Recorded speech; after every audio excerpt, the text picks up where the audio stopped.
And pod start. Good afternoon, Wooly. How are you? Good. Doing good. How are you? I'm doing great. Did you have a good week playing both of the Game of the Year candidates for this year? Oh, is that how we're going? That is how we are going. Yeah. Just getting your feet into the only two contenders for Game of the Year this year. Oh boy.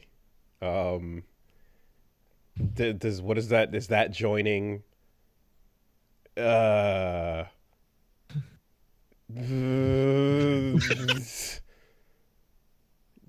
Rebirth No, and who cares? no. Okay. All No. right. Well. Yeah, Balatro actually Game of the Year incoming. For the three Game of the Year contenders. Hardcore. Absolutely, it's going down. I mean, if not, at least Balatro for best fighting game. We'll see. Yeah. Would you even be mad? I'll take it. That game has gotten a piece of my soul, man. It's really addictive. But to be fair, it did scratch the itch and replace Dicey Dungeons. I was playing Dicey Dungeons. There's like the Venn diagram is like there's only two slivers on the sides that are different. Like those highly overlap. Yeah, there's always a place in my life for turn-based, calm. I can do it while focusing on other things and does not require my intention or engagement game. Right. I'm gonna call that a second monitor game. Second monitor game. Yes. And it's actually like the pileup of stuff that is a first monitor game. It's out of control. It's never been worse. It is, and you're just like, oh god, I have to like sit and really lock time in for this thing. I have to put a session into this thing. And the last thing I want to do is turn a first monitor game into a second monitor game. So that feels bad. So we've had this weird refrain for many decades of guy working at EGM, let's say, and then IGN and whatnot. And you'll see the review and it's like, I really wish this game wasn't so long. I have too many games to play. And you would go, fuck you, you fucking spoiled piece of shit.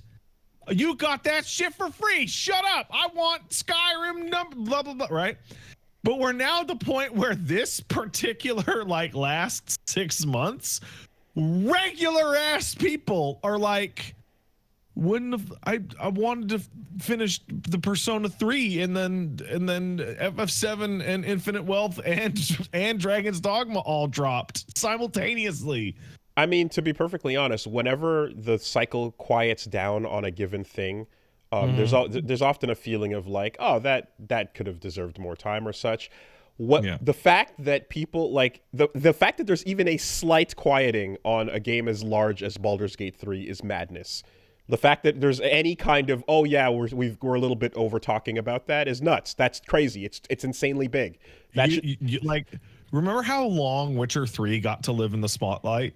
That was around for a while. Yeah. You remember that was like a 4 or 5 month period of like people just going like, God damn, that Witcher 3 is the greatest RPG in the moment. It's like, no, who has time for this? RPG, then RPG, then RPG, then RPG. And then the worst possible concession you can make is like to do the thing that I hate doing, which is like, I'm going to just play through this and not care about what's happening, and play something else in the background, not fully listen to it, not really, you know what I mean? Just like mash through. And then every once in a while when a cutscene starts, I'll be like, oh, I guess I'll check that out and go back to not care. Like that sucks. That's the worst. That's the worst thing you can ever do. It's the worst way to experience shit. And as you know, I have friends that like play shit that way. And I mean, I don't, if you're they're like, I'm playing games just to like, kill time after work and unwind and such. And like, there's a desire to not focus on any particular piece of media that much. And I'm like, okay, if that's the way your life is set up, then so be it. But that sucks because you're not. Everybody has their own different fucking way of going about it. Some people view their TV, their movies, their music, and their video game as a filler for the other thing. I think my personal favorite is like talking. This is old. This is older than some of you listening, but talking to some of the dudes in Xbox Live chat in Halo 3 multiplayer. And guy number one was like, man, the music in this game is incredible. And guy number two goes, oh yeah, I've never heard the music in Halo literally ever. I just put my System of a Down CDs on in the background and just listen to that and turn all the game sound down. Yeah. And I'm like, that's not like, you're not wrong. That's like a good choice. I mean, but it's also like, oh, it's weird. If you're on our fucking 3 digits of multiplayer game and you've just decided to completely replace the sounds of that thing, and there's no new assets to be seen, it's just you going through the motions, I completely get it, right? Like I have friends who play FF14 and they play more FF14 than me, and then you're doing like a trial with them and they go like, you know what, it's been a while, maybe I should turn the sound back on. And you're like, what? How long have you had the sound off? And they're like, oh, like a month. But like, because like I just can't handle listening to it even more. Right.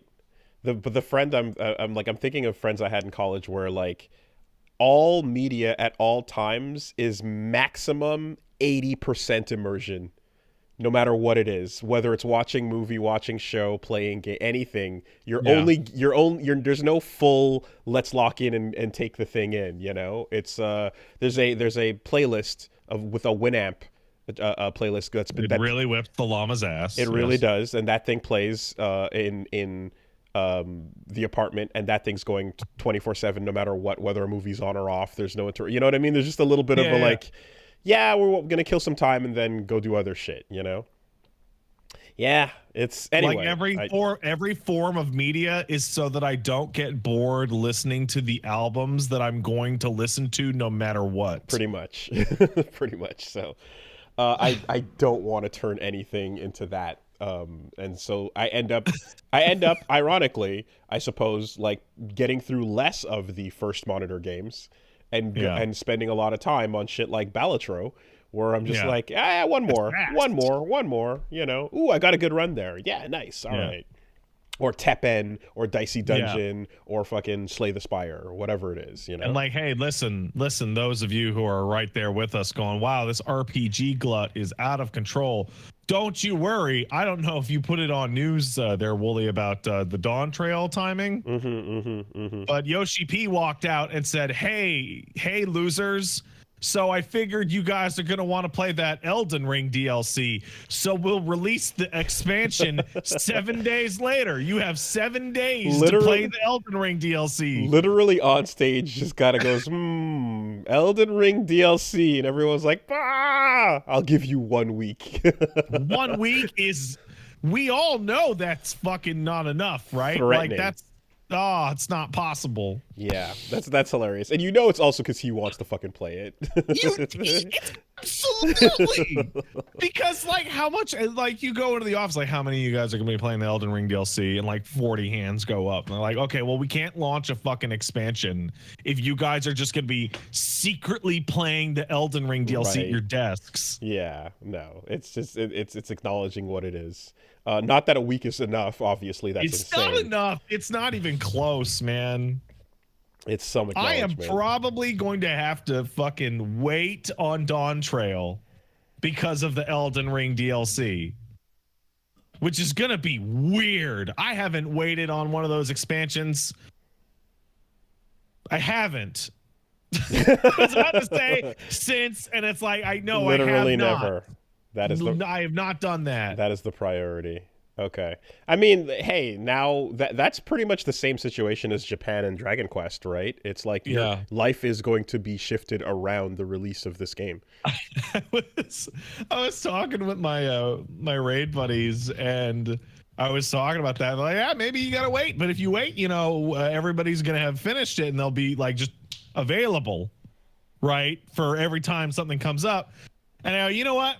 My decision on whether or not I'm even going to stream Dawn Trail is dependent on one thing. and it is how cool the job action trailer is that is coming out in 1 month.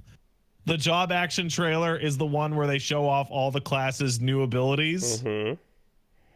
And if there's a really cool one, I'll be like, well, fuck, what am I going to fucking do? I'm not going to play. What, am I stupid?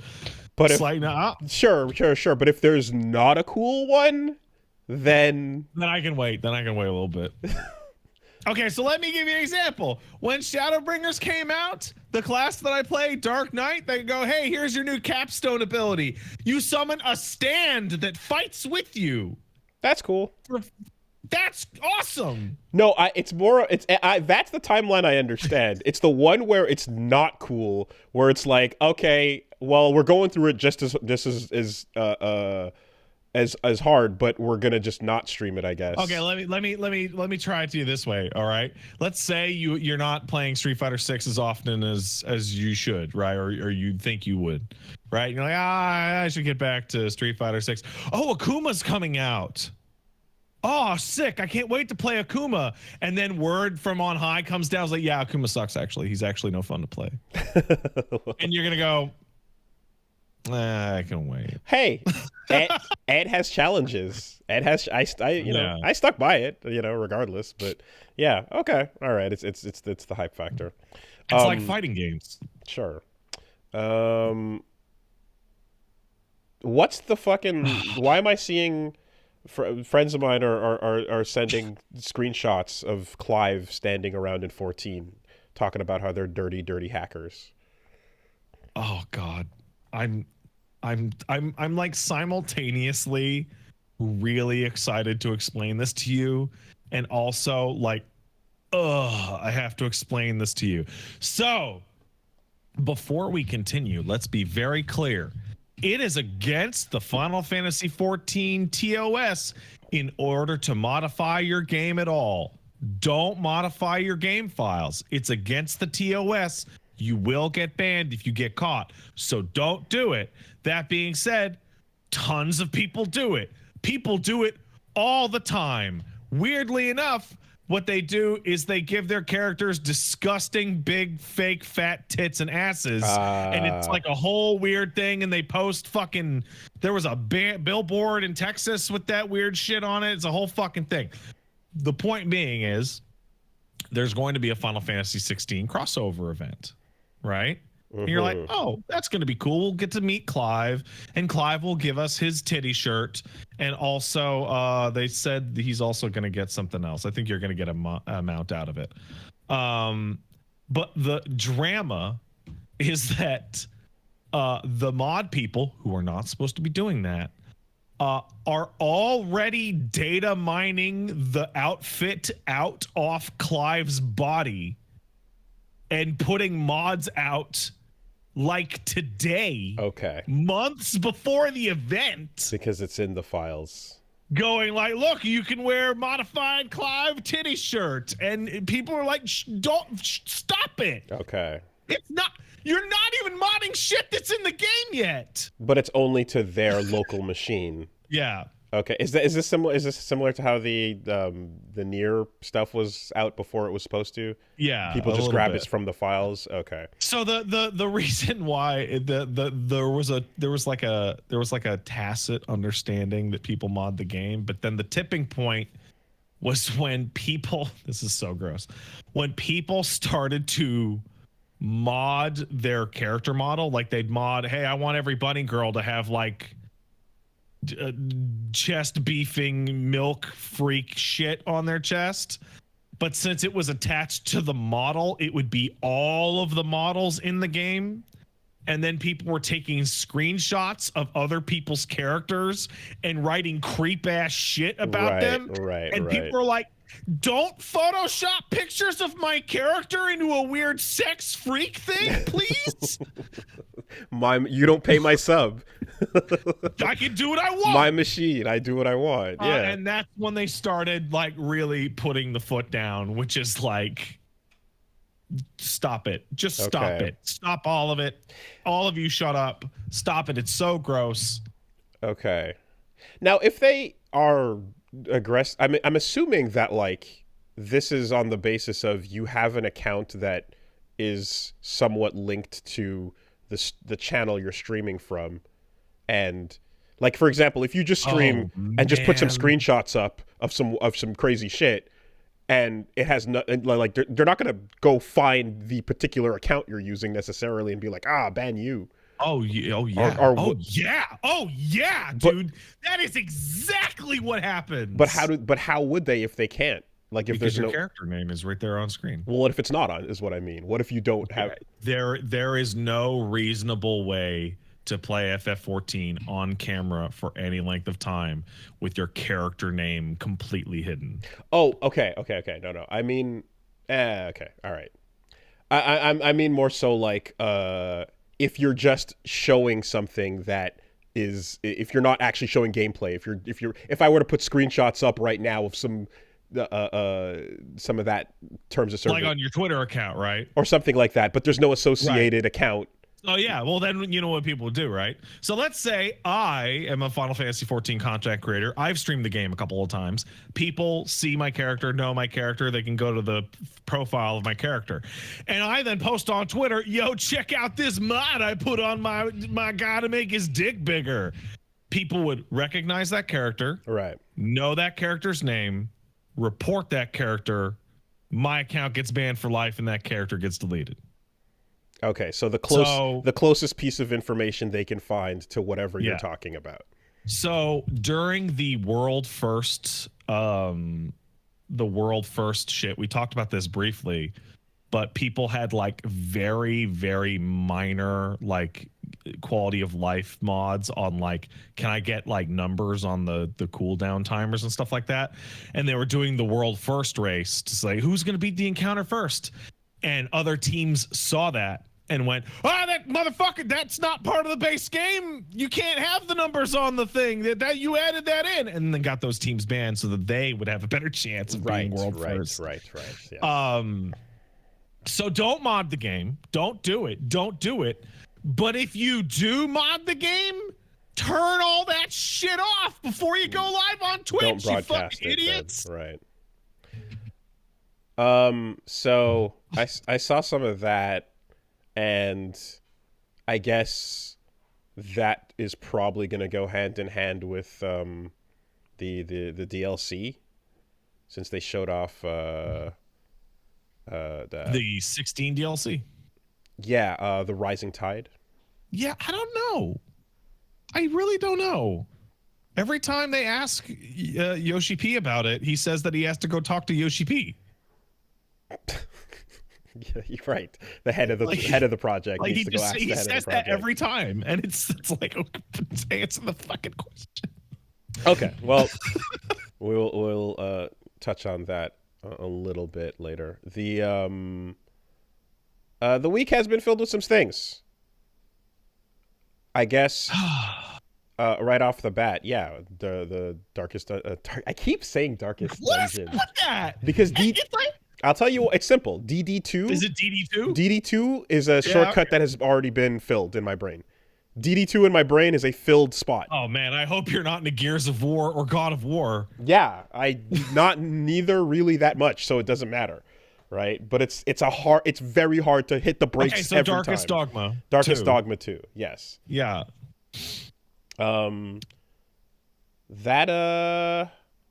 I went back in after the streamed it, obviously. And so I heard that your stream experience was wild and crazy with NPC relations. Was it? I was told that you took a trip to the Capitol and most of those NPCs died along the way. Oh, yeah, I got confused. I wasn't too sure what was happening, but the two dudes that join up and say, "Hey, we're going to the Capitol." Yeah, Gregor and the other guy. Yeah, so at some point they were gone, and I didn't know when or how. And then someone mentioned it might have been when I I was about to pull the water, release the dam to blow up the barricade. And then I was like, oh, wait, hold on. Let's not stand in front of it. Obviously, that seems like a bad idea. So I moved over to the side and then blew it away. But I guess not everybody moved over to the side. and then they got washed away. I didn't even notice That's it. fine. I don't know if there was a sound or a noise or an indicator or something at the time. It just, and that's a couple of times actually. There's been a moment where like there's a pawn going down noise when they're like you can pick them back up. Yeah. But the pawn just getting launched into the abyss and getting brined or something, like that has no noise or indication, and it's just suddenly I pause and I'm like, they're dead. And I pause and I'm like, oh, they're not on the list anymore. And a couple times I've paused and I'm like, wait, my pawn is gone, and then it's like, wait a minute, unpause. Now they're back, and I was like, oh, what? So what that is? So when they're not in the list, when you pause, that's them being like, I want to say it's like 50 feet or more away from you. It's when they're not in the range that you can hand them items through the menu. I see. The other thing is that I tested this over and over. Pawns can get stuck. Oh, but yes. If you get like far enough away from them, they will teleport to you. They'll just fucking. So I've noticed, because there was one time where I dropped down from a cliff and it was fine, but then they dropped and died. But then another time later, and then many times later on, if I just move quick enough, they don't try to drop and follow. They actually just teleport instead. So there's a lot of really fun things to do with the pawn system that people are figuring out, specifically from throwing themselves off cliffs. So a lot of pawn behavior is learned player behavior. So some people have pawns that will not throw themselves off a cliff ever. And other people have pawns that will just fucking like aim for the bushes, like on every opportunity. Go like, I don't think it'll kill me, so I'm gonna do it.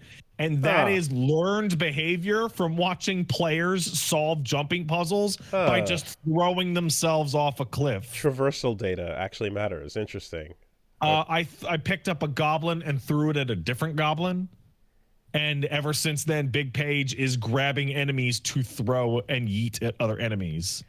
So this is probably bad, considering a lot of platforming puzzles are being solved with levitation, which not everybody has. Fine. There are some platforming puzzles being solved in fascinating ways that I would never have thought of. In particular, I can't get across this gap, but I can pick up a pawn and throw them across the gap. Okay, now they're there all across the gap. Now I'm going to go all the way to the top of the cliff and throw myself so that the pawn catches me. And now we're both across. Whoa. Because pawns will catch you if you fall off a cliff near them. Wow, okay. Huh. Yeah, I also noticed my woolly pawn, like, well, one, if a fucking ladder is nearby, holy shit, look at that, it's a ladder. Yeah, did you see it? And then going up to the like climbing up on like little ledges and then doing the shield bounce, getting into the super jump position, where it's like that. I don't have anything to grab onto. This is not a good time for this. Also, Big Page doing that in the middle of fights, where it's like running up to me and then doing the shield bounce, and I'm like, I'm a mage. It's time for uppies. I'm a mage. Uppies does nothing for me. So no, hey, here's the thing. Uppies does do something. So I'm playing a thief, right? So a thief has a lot of good climbing abilities on enemies. So when Big Page runs up to me and gives me uppies, that is the ability to go from the ground to the Cyclops' eye in one shot. And then just start stabbing away. But no, there's a secondary. If you see a treasure chest that is totally unreachable, like genuinely unreachable, and they go, hey, there's a treasure chest up there, nobody can reach it, and you hit the go command, mage pawns will try and float over to it themselves and pick up the item, and warrior and fighter pawns will try and launch you up to the edge of the fucking platform and let you grab it. I've seen that too. Trying to teach Big Page how to do that, and she's doing a little bit better now. Oh no, I've seen that too. That's not what I'm talking about. As a mage in the middle of a fight against a griffin, and like I'm just getting launched up, and I'm like, I'm not gonna grab onto that thing. I'm not trying to. You know what? You're right. That works better for other classes. Yeah, please don't run up to stop fighting to run up to me and launch me. I'm good over here, thanks. That's the plan. You know, I'm gonna stand over here and I'm gonna light this griffin on fire. Yeah. I should mention as well, of course, that this is hashtag sponsored opinions. As these are well, no, I was not paid money. I was just given a review code. Okay. So this is hashtag I got given the game for free early opinion. And all the disclaimers that come alongside that.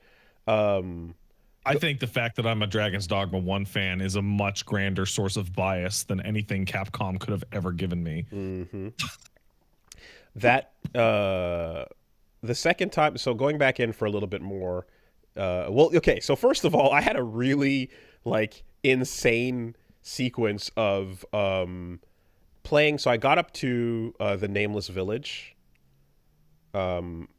which is kind of just like up through the forest off to the side somewhere. No?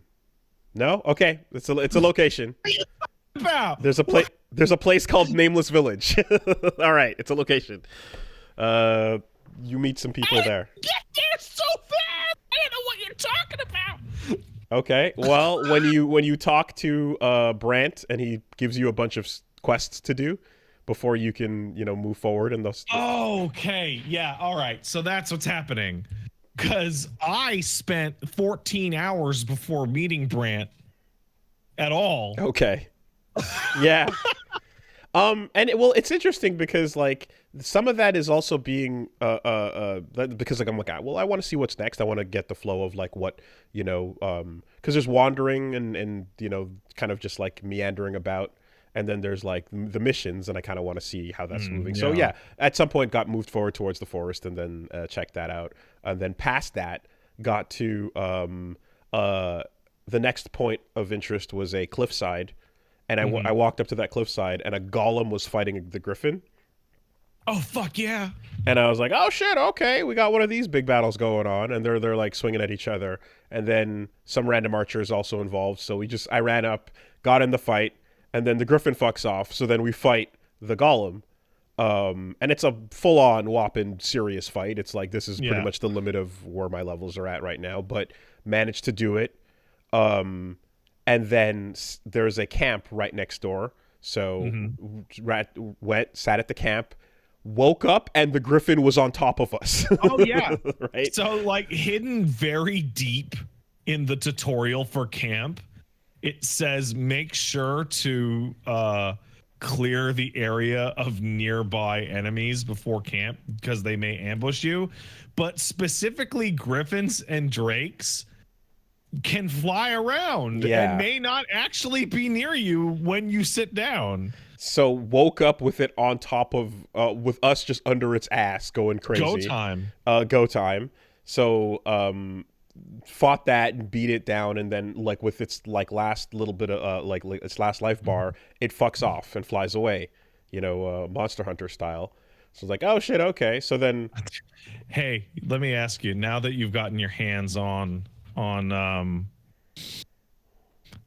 Dragon's Dogma and felt the way it feels, would you believe me if I told you that somebody from Capcom USA literally said that the plan for Dragon's Dogma is to trick North Americans into liking Monster Hunter? I can see it with the way that fight goes, right? It very much feels like a hunt. Yeah. And then I'm like, okay, eventually, it like fight that to the point where, it fucks off. Run back around to get back to town, and then on the way to town, there it is in front of the town. Resume the fight. It tries to pick up the buffalo that are out in front there. Yeah, so like resume the fight. Resources still are where they are. Keep that going until it's on. But its health was still down, right? Yes, its health was still down. Yeah. And then it gets into its last phase where it spends like 90% of the time flying around doing its swoops, and then trying to finish it off, and then a Minotaur shows up. And I'm like, what the fuck? Like, and I might have been spawned randomly. It might have been a bad location, but a Minotaur rolls through, and now I know the exact spawn point of that Minotaur. It's like 100 feet to the northeast of where you're fighting that Griffin. And it's like, okay, so now both are there, and we're still low on resources. I'm like, all right, well, now we're focusing on this, and then the Griffin fucks off again, and I don't know where it goes for the third time. It goes back to its nest. And then we focus down the Minotaur, and then beat the Minotaur, and then as that's done, and before I can even do the like, yeah, good job, a bunch of goblin fucks are just around where the buffalo are anyway, and resume. And it was an insane quintuple battle sequence to just like, what the fuck is is this like one random bad spawn moment into another? It felt like it. Yeah, so you're describing the quintessential Dragon's Dogma experience, and it's one of the reasons beyond why the game works the way it does. So this actually segues really nicely into the discourse about the microtransactions. I'm not going to go too deep into it. There's a bunch of completely useless Capcom-style microtransactions that I saw some people calling salaryman microtransactions because they're the same kind of buy an item here that like Tales games do.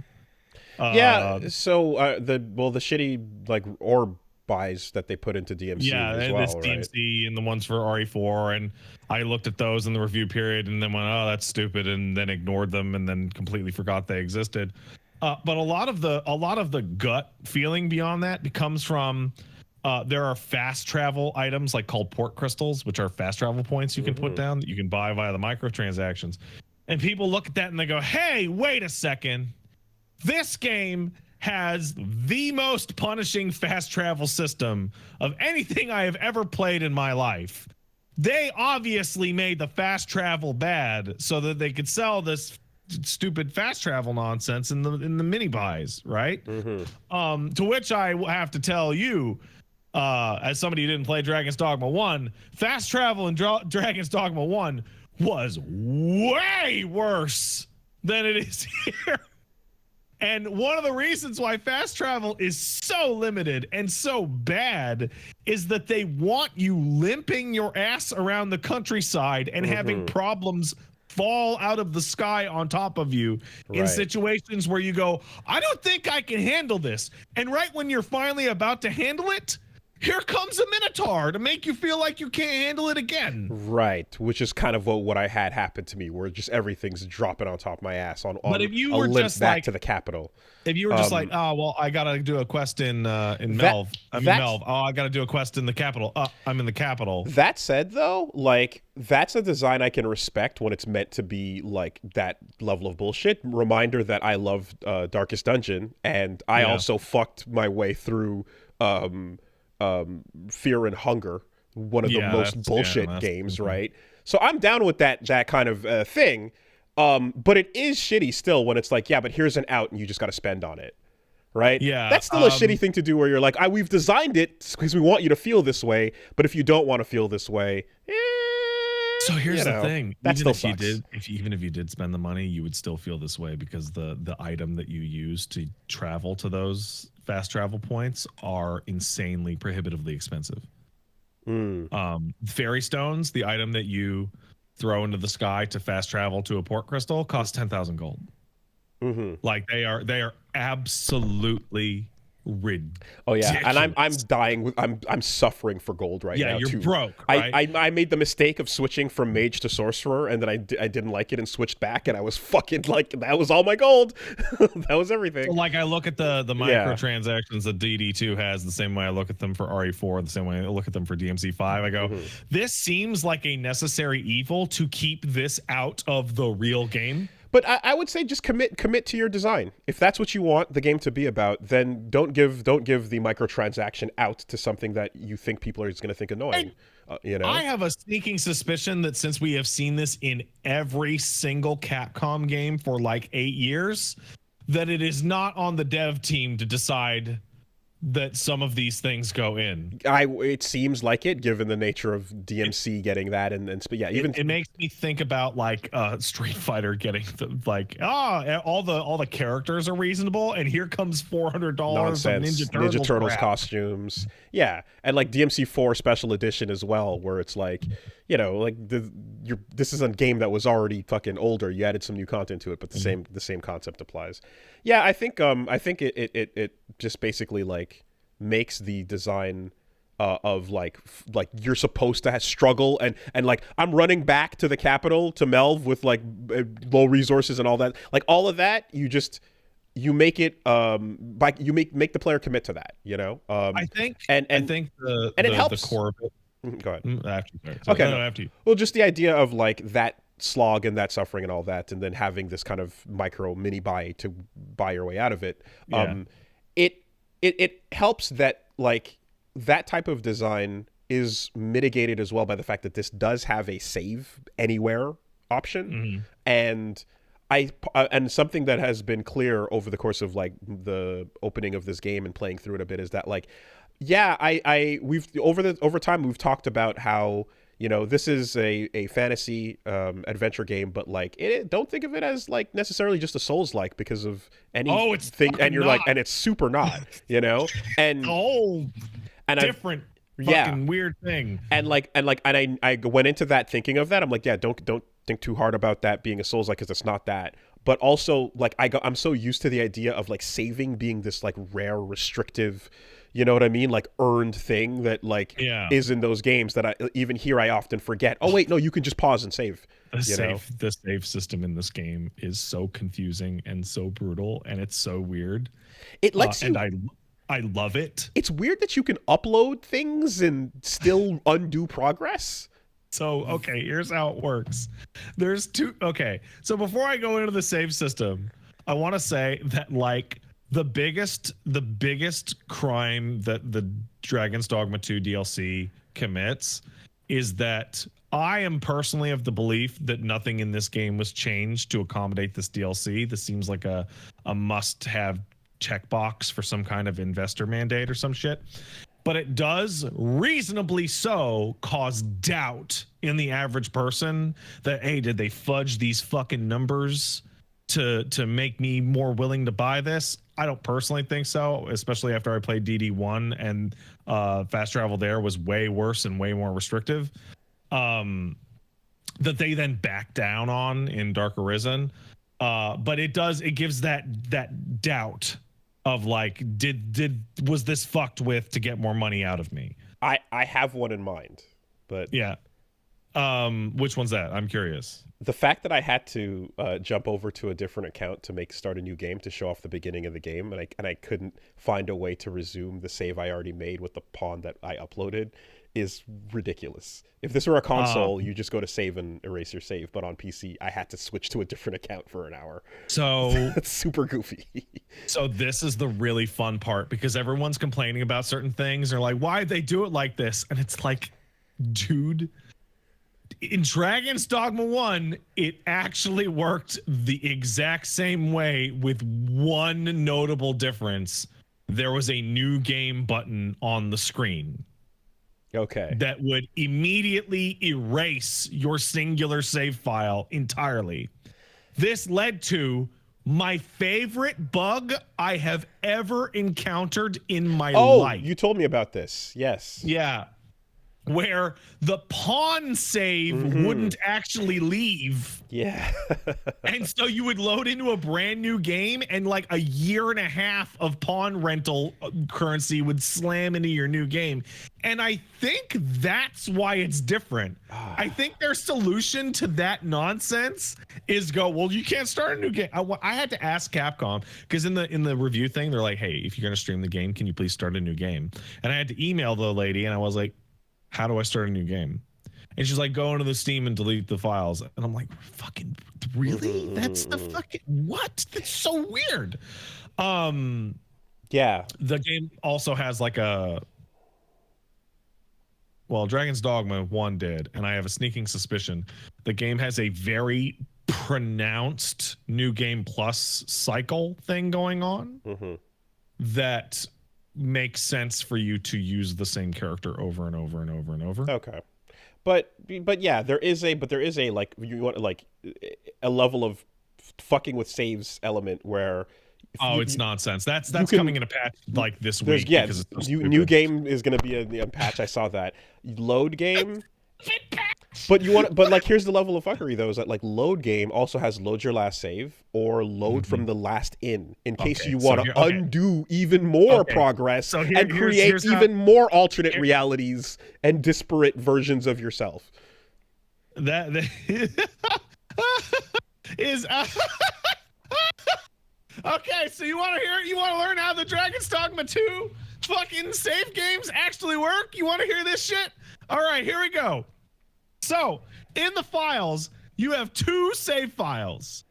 There are 2 save files. One is your autosave. Every time you see that little circle happen in the upper right corner of the screen, that's your autosave. So that happens every time you start an encounter, fight an encounter, pick up an item, blah, blah, blah, like a Souls game. It happens all the time. The autosave's not going to lose you very much progress, blah, blah, blah, blah, blah. If you quit out of the game, it autosaves. If you hit start and go to menu and you can go save and continue, that'll do a manual autosave right there. Bam, done. Okay, great. So that's your main save. However, that save is not your safe save. Because the save game tutorial says, hey, man, autosaves, not reliable. Not reliable. Yeah. It is the only game I've ever seen in my life that tells you that the autosave is not reliable. It called itself unreliable, yeah. Okay, so what is reliable? Well, your in-save is reliable. Your in-save is rock solid. It's not interacting with the world. You can't autosave clipped through the fucking floor. You can't, all this shit. And the reason why they want you to use your in or / checkpoint save is because that's the save game that all of your pawn rental data lives on. Yes, that's because where the your upload pawn happens. only gets uploaded when you save the game at an in. Yes. But they want to keep it serious. They want to make sure you're taking your save seriously. So 2 things happen. One, if you fucking die and straight up game over and have no wake stones at all, but you're like, last time I saved at an inn was like an hour and a half ago. I don't want to lose all that progress. They go, okay, you can load your last autosave. And you will take a 5 to 10% total hit to your maximum life. And that will happen every single time you do that. So, Pat, are you getting your ass kicked by that chimera and it took you 5 tries? Enjoy the 5th try at 50% life. And I did it. But goddamn, getting out of that cave afterward was a fucking mess. The second thing is that you go, you know what? I've really fucked all this shit up. I would like to go back to the inn before I fucked all this shit up. And they go, okay. And you go to click on load in save. And it goes, hey, wait a second. If you load this save. Everything between now and then. It's not that it will get overwritten. It gets deleted as a function of loading the in save. Okay. I had the fucking folder open on my other monitor. When you load that in save, it deletes your autosave. It's a backup emergency. Oh fuck. Okay, we got to go back. Save. Yeah. Okay.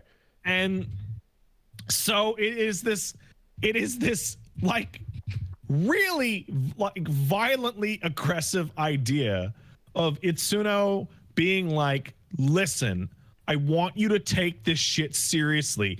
If you play a quest or go somewhere, for example, and Gregor the Knight, who has multiple quests associated with him afterwards, and you just wash him out with the river and fucking kill his ass, deal with it unless you want to lose 2 hours of progress. Oh, really? Is that the case for Gregor then? Yes. Oh, well, too fucking bad. Deal with it. Fucking deal. Okay? And if you got to the capital you fucking rested at that inn. I got to the capital, they said you're not allowed in, and I snuck around the side. And then Brant said, "Hey, leave him alone. He's clear in my book." Fucking live with it. Yeah. Okay, Wooly, when we were on the stream and I was playing my own quest in the background, right? There was a quest in which a little poor girl happens to look just like a little aristocrat boy, and he's like, "Listen, I need this girl to take my place so that I can go out of town, and my mom's not gonna freak out because my mom freaks out when I leave the house." And I go, "Okay." And he's like, "Oh, I'm gonna go to Melv, and I need, there's Cyclopses out there, but and I need anti-poison shit." So like, you know what I'm gonna do? I'm gonna get a Cyclops eye, and I'm gonna get an anti-sleep potion. I'm gonna get an anti-poison potion, and I'm gonna fill in all 3 slots of your inventory. And he's gonna go back, and I'm gonna rest a whole day, and then I'm gonna fucking wait, and then he's gonna come back, and then look, mom caught both of them there, and she is screaming, "Get this poor person out of my house." And the quest ends with me getting like 500 gold, and everyone's just standing around kicking rocks going, "Oh, I don't know." And I'm like, what the fuck? That's like the best option to the... And then I'm like, no. The best scenario of that quest would have been me failing to give him the things to protect him so that he would die on the trip. And then the poor girl would replace him, and I probably would have gotten a better result from that quest if I had fucked it up. But then it saved. And I was like, I guess I'm just gonna have to live with that. I don't know if that's the right. I don't know what that's the fucking right quest. I don't know. Every time something comes up here where it's like, yeah, you should have seen it back in Dragon's Dogma 1, I'm like, okay, but 12 years later, why not smooth that out though? No, because why not? Because the speed bumps are the point. The friction is where sparks fly. That's good. That's good that I thought that. That's a good one. People, okay, do you remember when Dark Souls came out and people went, "Oh my god, finally a game that's like going to take me seriously and it's not going to treat me like a baby with a bunch of ridiculous tutorials, and they're just going to throw me in there"? Do you remember that? And like, it's hard. Yay, it's hard. Yeah, yes. But you remember that feeling, right? Dragon's Dogma is for people where they're like, the game doesn't spit in my face enough. Okay. I need more spit. Okay. Once again, there is something that you can applaud when your design is like, no, you're going to have to, this is going to hit you. This is a wall, and it forces you to, like you said, take it seriously. But that can't be, that doesn't uncover every little thing that has weird bumps and hiccups. Oh, it absolutely does. Wooly, do you want to talk about AIDS? We can get in. I mean, you can get into Pawn-orrhea if you'd like. Do you want to talk about Dragon's Ligma? Okay, that's another thing. That's like, okay, because I caught that, like, I had the pawns talking about how, like, oh yeah, there's some kind of disease apparently we can get, and then I was like, oh okay, and they mentioned it a couple times now, so I was like, that's interesting, and then it got spoiled for me, like, what the result of that is. So hey. Over the next 5 or 10 minutes, me and Wooly are going to talk about the disease that your pawns can catch in Dragon's Dogma 2 called Dragon's Plague. All right? So we're going to talk about Dragon's Plague. So Dragon's Plague infects your pawns, and pawns that you hire can infect your pawn with Dragon's Plague. Okay? And also, fighting dragons or drakes can infect your pawn with Dragon's Plague, and then your pawn can infect other pawns with Dragon's Plague if you send them out. When you get a pawn in your party that has it, you get a big old tutorial. A giant splash screen that says Dragon's Plague is a dangerous affliction that pawns can get. It is noted by inability to listen to the Arisen, and if not treated, will lead to calamity. Now, Pat, the last time I got this message, I was playing Sekiro, and they said that people coughing is bad. Yeah, and what actually happens in Sekiro when everyone gets sick? They just start coughing. Right, yeah, nothing happens. Do you know what happens in Dragon's Dogma 2 if you don't treat your pawns with Dragon's Plague? I've heard. They go crazy in the middle of the night the next time you rest at an inn and slaughter every NPC within 200 feet. By the way, if you scroll to some websites or some news websites are just putting the spoiler out there as the title of the article, mind you. So people are sitting, like, going to sleep in the middle of the main city and having every single character in the castle in the town dead. Yeah. Okay. Dead. Now that is sick. That's awesome. That is a crazy, awesome calamity that could unfold and and the game is gonna force you to roll with that. That's nuts. That's a cool, crazy thing, right? Accounting for that being a possibility in your design, and then it's reminiscent of how you guys would talk to me about old Fallout, right? Where you're forced to just roll with the consequences of things. Agreed. So here's where it gets really fun. So on the internet, do you remember the meme about, like, oh, I got to kill all the NPCs in town to improve my frame rate? You remember that? That was last week, right? Not really, but now I fucking get it because okay, Melv right? just. Well, guess what? Like a week later, this fucking event happens that kills all the NPCs in town and increases your frame rate, and people are going, "What the fuck? How could this happen? I don't understand." But here's my favorite part. My favorite part about Dragon's Blight is that the general consensus, people are screaming, "Oh, this is the worst mechanic ever. It's so ridiculous." And it's like, when you get one of these characters, you get a tutorial prompt by default. Like, it forces the tutorial when you encounter them. Second of all, the pawn's eyes literally glow with evil energy the whole time they're sick. Yeah. They walk around going, "Oh, my fucking head, I'm so fucking sick." And then you tell them to do commands and fights, and they go, "Fuck off, Arisen. I don't give a shit." Yeah. But again, you see it. But not every game treats those consequences as things that you need to take seriously. So and then you don't take it seriously, and it goes, "You will fucking take me seriously." Okay. now that's totally all within the realm of, like, we're trying to do some wild shit with this game and have it be different.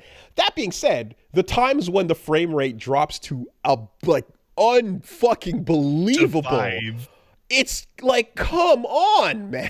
Yeah. That doesn't feel good at all. And I don't care what you say about the confrontation of that. That feels bad. The optimization for the CPU in this game is poor. And is extremely poor. It's not good. Right? So I have, like, there's some moments like that. And there's a couple other things too. One thing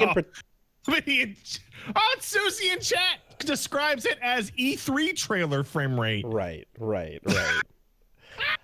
I like, so there's something in particular. When I first was playing, I was running around the first couple towns looking at, I thought the exclamation marks were side quests. Fuck no, it's your pawn going, "Look at this ladder." Right.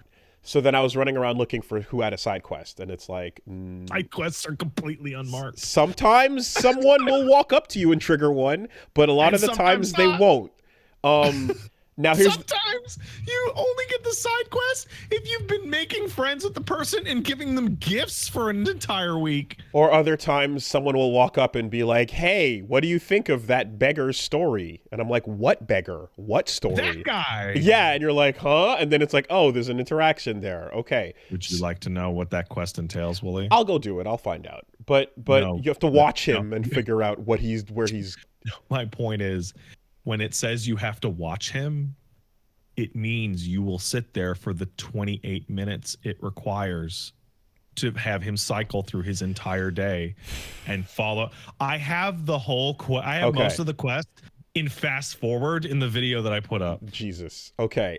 My assumption would have been to go sit down and fast forward time, get back up and see what he's doing. Guess what happens? He leaves in between two of those points. Two of those times. Okay. Well, so that's not even where I was going, but that's ridiculous. That's but like so it's like, okay, so those are not the sides. So I was looking for sides to do before pushing on to the main, and it's like, oh, well, sometimes you just have to, like, kind of come across the right person or talk to the right person. So there's no indicator of those side quests. It's like, okay. But then when it comes to people sort of standing around and everyone in the living town and stuff, like 95% of them are just kind of, they don't really have anything to say anyway.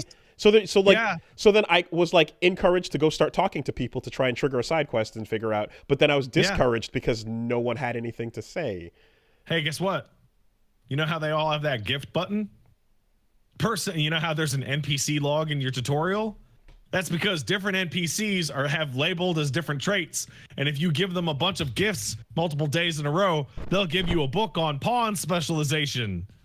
That's what most of those NPCs do. So when you meet an NPC that has no character or no drama, but you're like, I like the look at this pawn. Maybe you give them flowers for 4 or 5 days, and then maybe give you a present or give you an escort quest. So I swear to God. Yeah. So what I've been trained to do is just ignore everyone that is not a shop in an obvious way. Well, until they come to me or until something happens, because I'll give you a colossal waste of time talking to as many people. I'll give you the tip. Are you ready for the tip? Mm-hmm. Here's how you can tell if somebody has a side quest. One, they walk up to you and they talk to you. That's the easy one, right? The second one is any character standing in one spot and not moving and going, oh, man. Oh.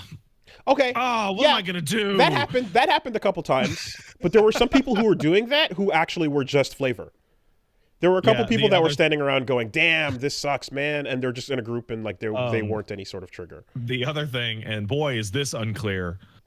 Every location in the game has quests that only proc as being available based on your total travel time and game state. The game has hidden world states according to your travel distance and your progress in the main quest. So when you're in Melv, the very first time that little girl asks you for the fruit roberant, right? Mm-hmm. Like she's there right away. And then there's that guy who's like, my brother went into the fucking forest with the wolves and all that shit, right? But there are quests in Melv that don't show up until you've been to the capital and back to Melv. And there are quests in Melv that only show up once you've called all the monsters in that quest, in the monster calling quest, mm-hmm.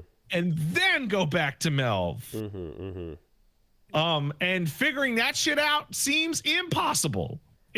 At least right now. Well, it seems so for things like that, that's where I would feel like that's where the pawn guidance system is supposed to be trusted, where it's like, oh, your pawn will tell you, hey, I heard a thing over here, or maybe follow them towards it, you know? And I get too, if you're like, we want you to rely more on your pawns and such.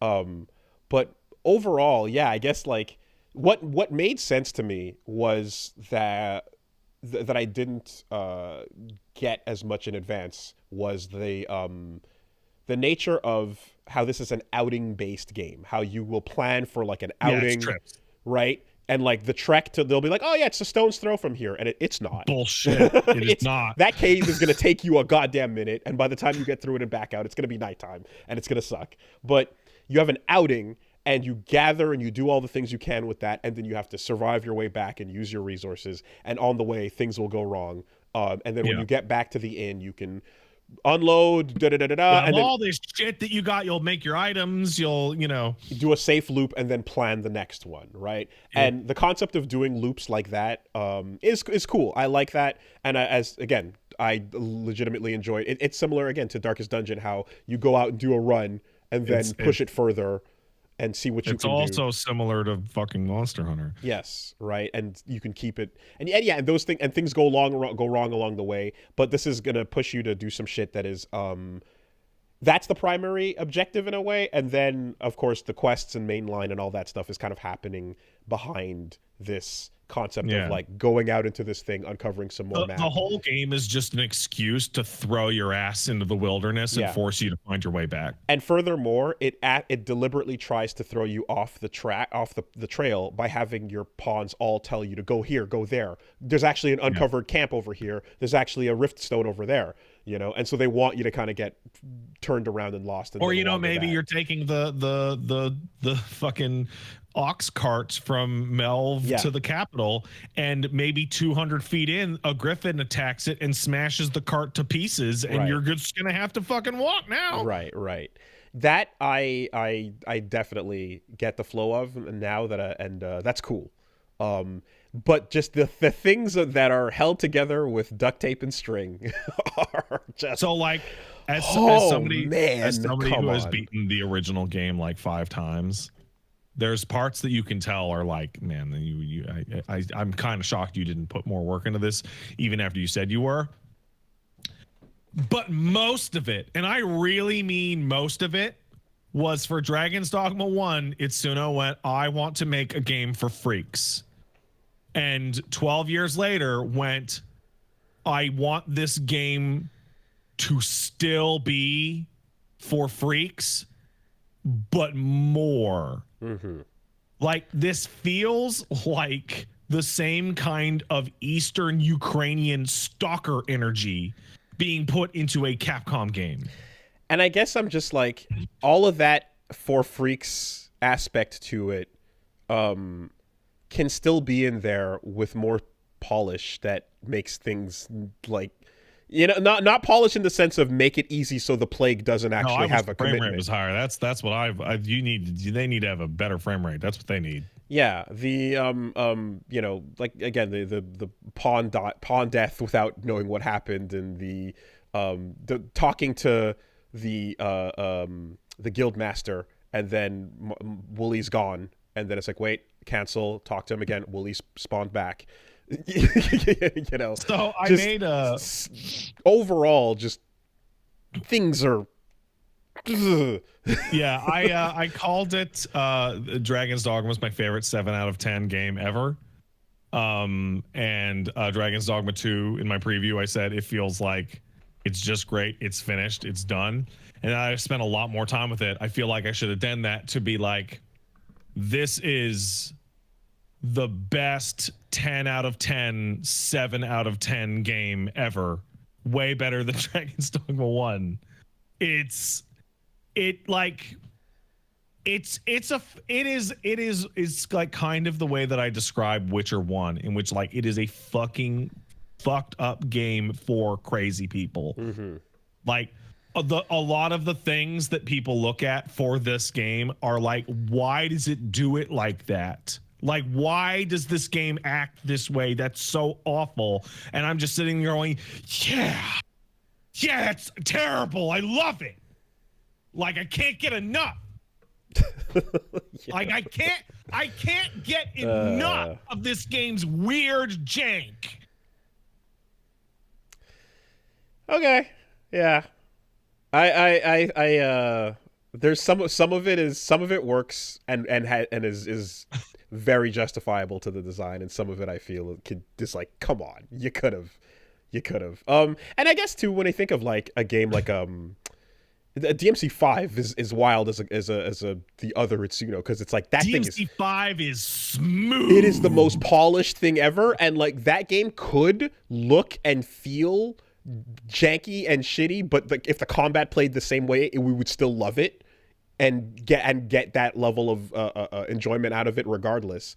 But this, and the nature of this being such a wide open, large sort of setting, and I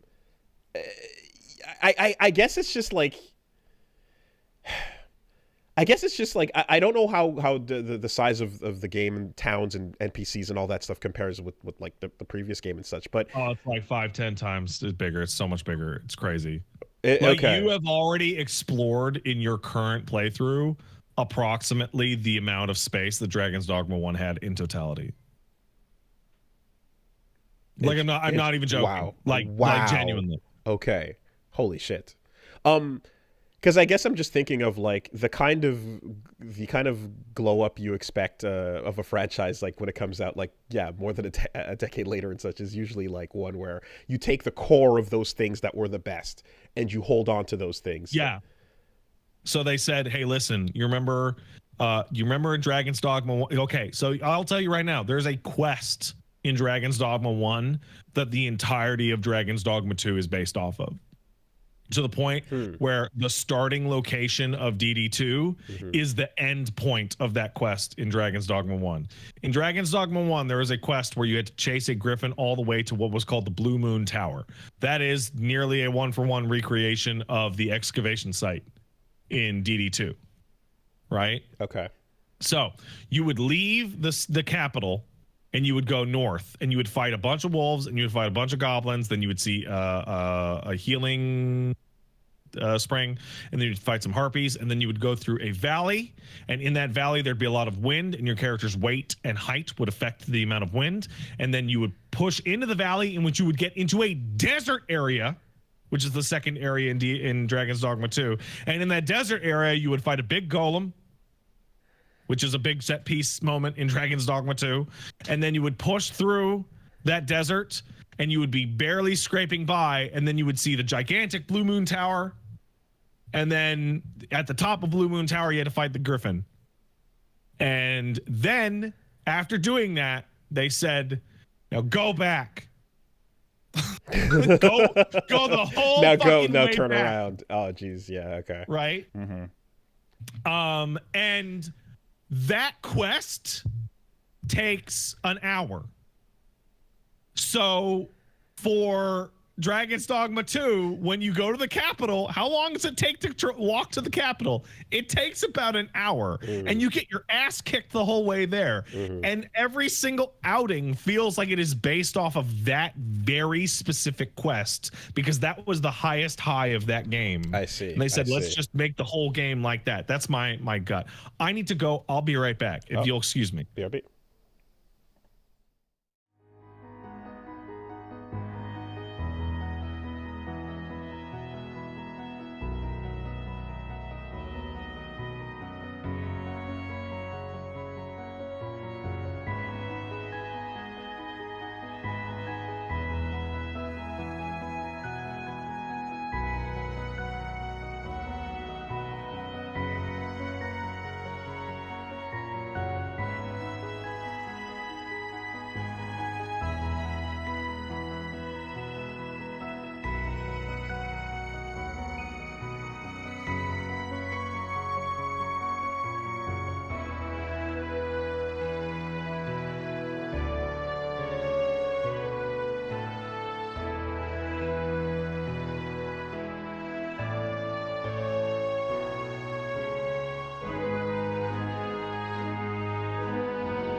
All right. So Dragon's Dogma is a game in which you didn't bring an archer with you, and so you're like, oh, these fucking harpies are unbelievable. They're kicking my ass, and then, oh no, they picked me up and they threw me off a cliff and I barely survived, but my pawn caught me. And then, oh no, we got to turn around, but it's nighttime to get caught by a griffin at night. I don't know where the griffin is, so you light the griffin on fire, but then the griffin stops being on fire, and then you're on top of the griffin. Griffin flies away, and you don't know where the fuck it's going, so you smash it in the head until it falls, and then it breaks your fall, and you get a little bit of experience, and you go back to home. You're like, oh my god, that was crazy. You put all your shit away, go to sleep, you wake up. Your pawn has killed every NPC in the entire city. You don't know how to solve it. And then some players are telling you maybe there is a way to solve it. Maybe there's a special item you can get later in the game. That's a big secret. You could be able to solve it, but you don't know how to get it. And then you go to try and get that item, and then you fuck it up. And you're just going to have to live with it because the autosave happened, and your last in fucking thing was 4 hours ago, and you're not going to redo that shit. And you get out there, and you're so frustrated. But then you get back to town, and you get the Final Thief ability, which looks really cool and plays like a good action game. And you go, ah. Actually, Dragon's Dogma 2 is a game where you sit down to cook and you go, holy shit, that's the best looking meat I've ever seen in my life. Oh, wait! That's meat.mp4! You almost got me. It's you son of a bitch. You fucking, you played a video of meat and you tried to make me think you had a good, how dare you? It's just a video. It's fucking just a goddamn MP4. Yeah, that is, that's what that game is. Like, and you know, in a world of fucking the FF dishes and Vanillaware and Ghibli and the bread in Yakuza, I'm like, oh my god, are they throwing down the gauntlet? They're not throwing down the gauntlet. they've admitted defeat on day one. So they did an interview with that. I heard that showed up, and they were like, we could have spent the money modeling it, or we could have eaten it. So we cooked it up and then we ate it. Yeah, we want to eat the meat, actually. Yeah. Anyway, so yeah, that's a fucking interesting. That's an interesting one. I'm gonna keep poking it with a stick and see what happens. I want to see what's going on. That's kind of a lot of that dogma is you poke it with a stick and it does like a weird thing and you're like, ew. but then you poke it again and you're like, maybe I don't, ew. And then you do that enough times and you're like, yeah, that's gross. Yeah, I might again, like class switching was again a very expensive mistake, but as soon as I'm abundant in cash, I might fuck around. Okay, so on the other side of things, completely like on the complete inverse, the complete opposite end of that spectrum, the least convoluted thing ever, Helldivers 2. It's simple.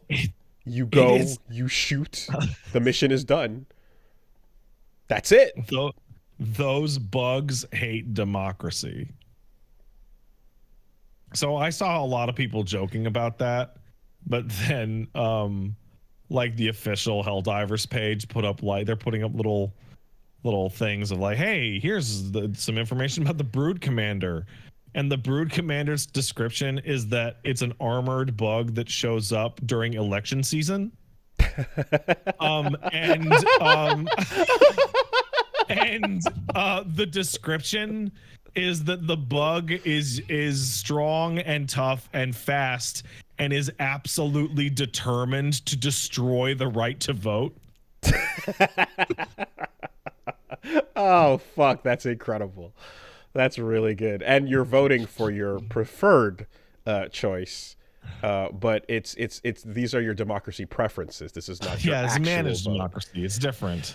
So something that is very interesting about playing this game as a beginner and such is when I went back into mess around and queuing up with other people who are also new. Just everyone kind of wandering about trying to figure out like what the objectives are, where they are, and how they work makes it's really funny how hard some of the basic objectives are.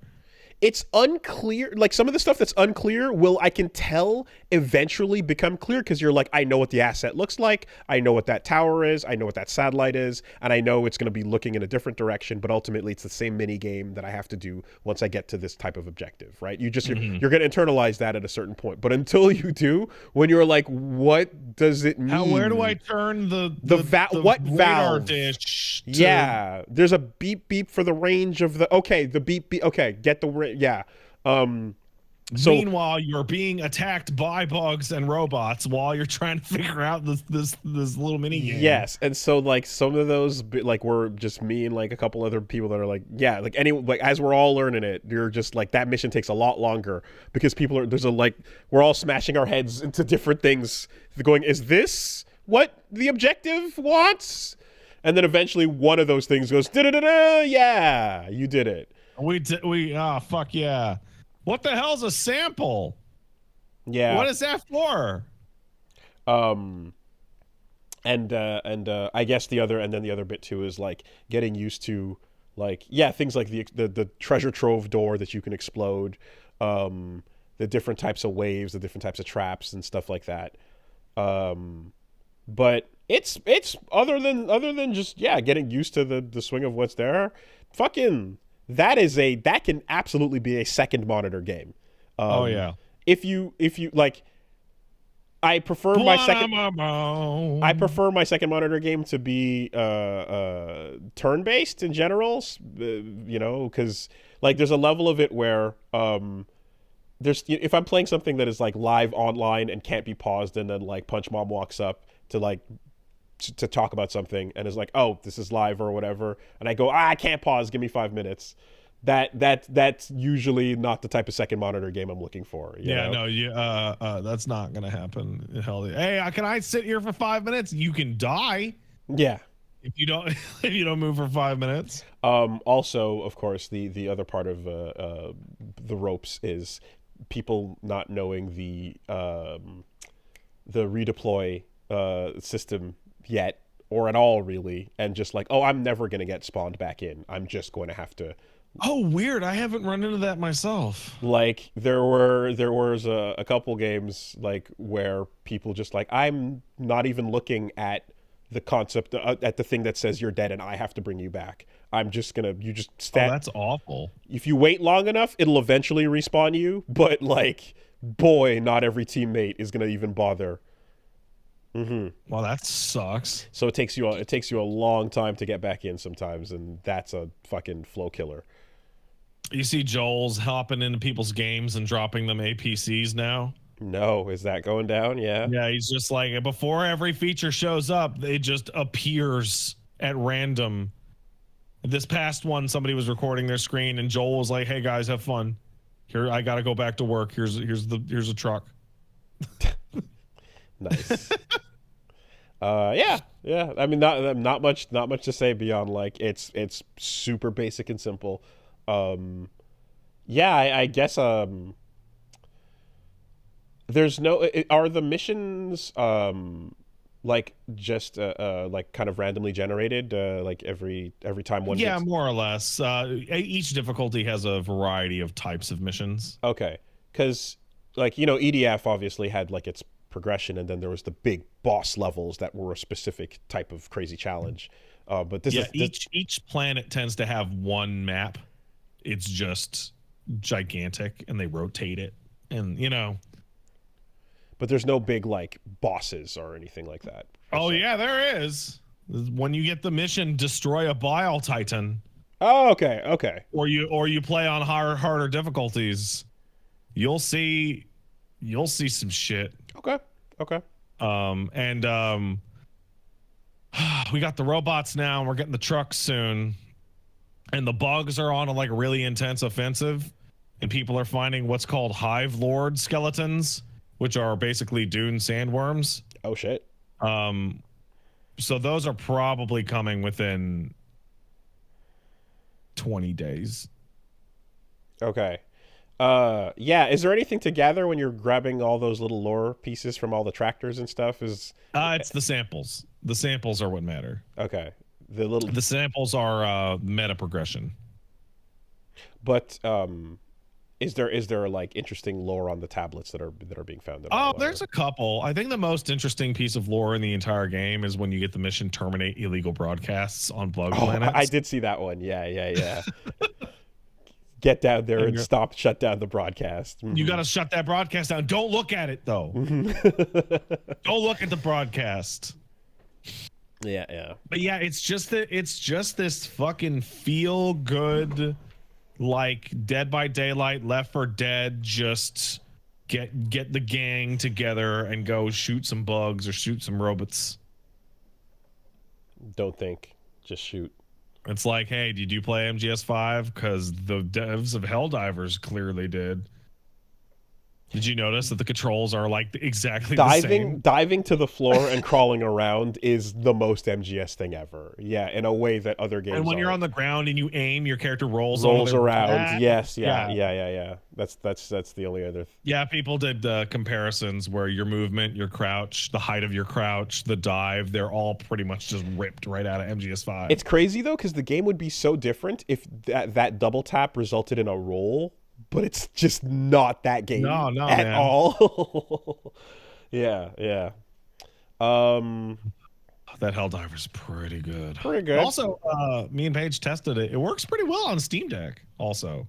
Oh, yeah? Okay. Paige was, because Paige gets nap trapped. So, like, she'll, like, feed the baby, and the baby falls asleep, and then the baby's asleep on her. And so she's just like, well, I'm stuck here.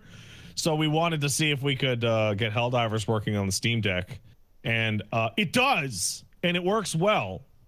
So while Tiny Little Pat Jr. is having his honk shoe memes, Paige can be out there killing the bugs to our heart's content. Though, goddamn, is the battery life on the Steam Deck fucking awful. Like, holy shit. It's like an hour. Yeah, well, your other portable Helldiver solution is to get the PlayStation what's-it-fuck. The PlayStation whatever fucking... With the Wi-Fi chain, like, device. Yeah. Remember that thing came out? I remember it sold out, man. Like that, like people want it, and I'm looking at it, I'm like, I don't get it. I just don't get it. I guess it's not for me. I guess it's just not for Pat. Yeah. Hey, I beat Half-Life 2. Congratulations. Yeah. So that was an abrupt and but I've been pretty much told to expect how abrupt that ending is going to be. The just straight up like, and thank you for your service, G-Man, pause, and out you go. Like, that's just how it go, man. This is how it go. I love that they iterated on a question that you didn't know you were asking the whole game, which is like, man, wonder what it would feel like if the gravity gun could pick up enemies. Yeah. It would feel awesome. That's pretty cool. It's quite clear that you're like, oh no, there goes everything. You don't need everything. You just need this. Yeah, that's cool. So obviously the my own personal stomach issues and Reggie's as well. Like aside, was it Reggie too? I didn't know that. Oh, absolutely. Even oh my god, even worse. In fact, like terrible. Yeah, like during I mean, he actually got sick during like during the car part and stuff. Like we had to fucking sit down and really talk about whether or not we're going to keep playing this thing. And do you need buckets? Is that where it's at? During one of the Roadster episodes, yes. You know. Oh, man, that's rough. But yes, and no, it's not about the TV size. It's not about this or that or the. Oh no, certain types of movement, and certain types of games. Old games, particular. This is a known thing, and this game has, basically the worst motion sickness feeling I've had since Wolfenstein 3D and Doom. Does FOV factor into it? It can, but then FOV can make it better on foot, but makes it worse in vehicles. So the slidiness of how the camera is turning will make it worse as well. Getting into hallways will make it worse, which is why the finale area was brutal, because you get into the lifts. The Citadel's all weird, vertical. Yeah. and that was just a like I have to walk slow and turn very slowly to just not fucking get overwhelmed by that. And I that's all I can describe as it as is just the longer and more vertical things are, the worse that feeling gets. But no, that the progression is pretty cool, and yeah, they had as much fun with their physics and systems and all that shit as the player is gonna have seeing it for the first time. Squads and so on. Some of some of those designs that towards the end like were a bit fucking weird. Where like after training you on lasers equal explosive proxy mines, don't touch them. Mm-hmm. Now it's like no, do touch these lasers so that you can trigger the turret and grenade it. And it's like that's not what you've been training me to do, but okay. And yeah, the overall flow of things too, I guess. For me, because my comparison point is not necessarily the original Half-Life, but it is Black Mesa. I enjoyed Black Mesa more. I know that it smoothed over. So wait, do you prefer? Are you saying you prefer Black Mesa compared to Half-Life 2, or you prefer Black Mesa compared to original Half-Life? To Half-Life 2. Okay. Yeah, you're right. Yeah, and I understandably it is newer and all that, but even imagining. Oh, I prefer Half-Life 1 to Half-Life 2. Okay, like, so straight up. That's what I was gonna say. Is I think even if I took away the things that smoothed out Black Mesa and just put them into a jankier system, I would still point to like the pacing, the road trip, the vehicle, like a lot of how the pacing goes in Half-Life 1. I think I liked better than Half-Life 2. So I played both of these games within 6 months of their release, and I remember those very vividly. So I can not Black Mesa. I mean Half-Life 1, right? I played Half-Life 1 in 1998, right? And I played Half-Life 2 in 2004. So it's not like I was playing them like way out of date. Even at the time of its release with Half-Life 2, when there was like, check out these physics. Whoa, I'm driving. It felt very much like them showing off, and it was super cool. It was super cool that they were showing off and all this tech shit was happening. But Half-Life 1 instead had like, okay, so the military is going to attack you, and it's going to be the most intense attack by any force that has ever been in any game ever to date.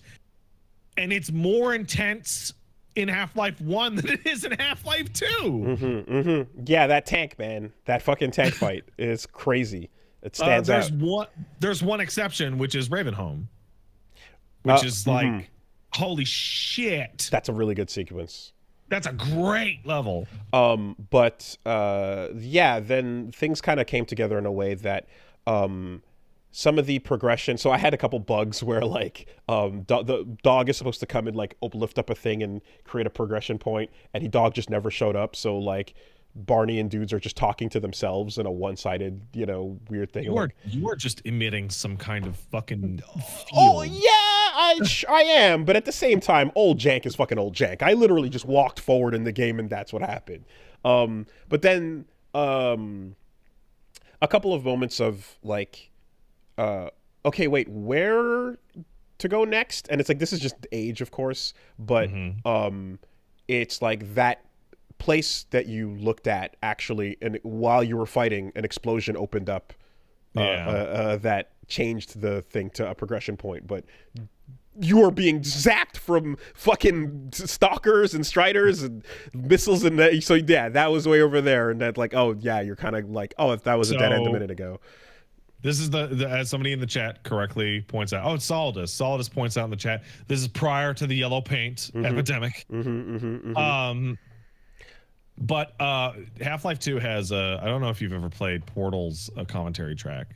Oh yeah, I remember the commentary in that. So Half-Life 2 has a commentary track, and I think it starts at episode. I think they started it with episode 1, and in it, you just get to see them go over like individual rooms and just the level of iterative attempts at the room because they're like, we cannot figure out how to get people to look at this fucking thing.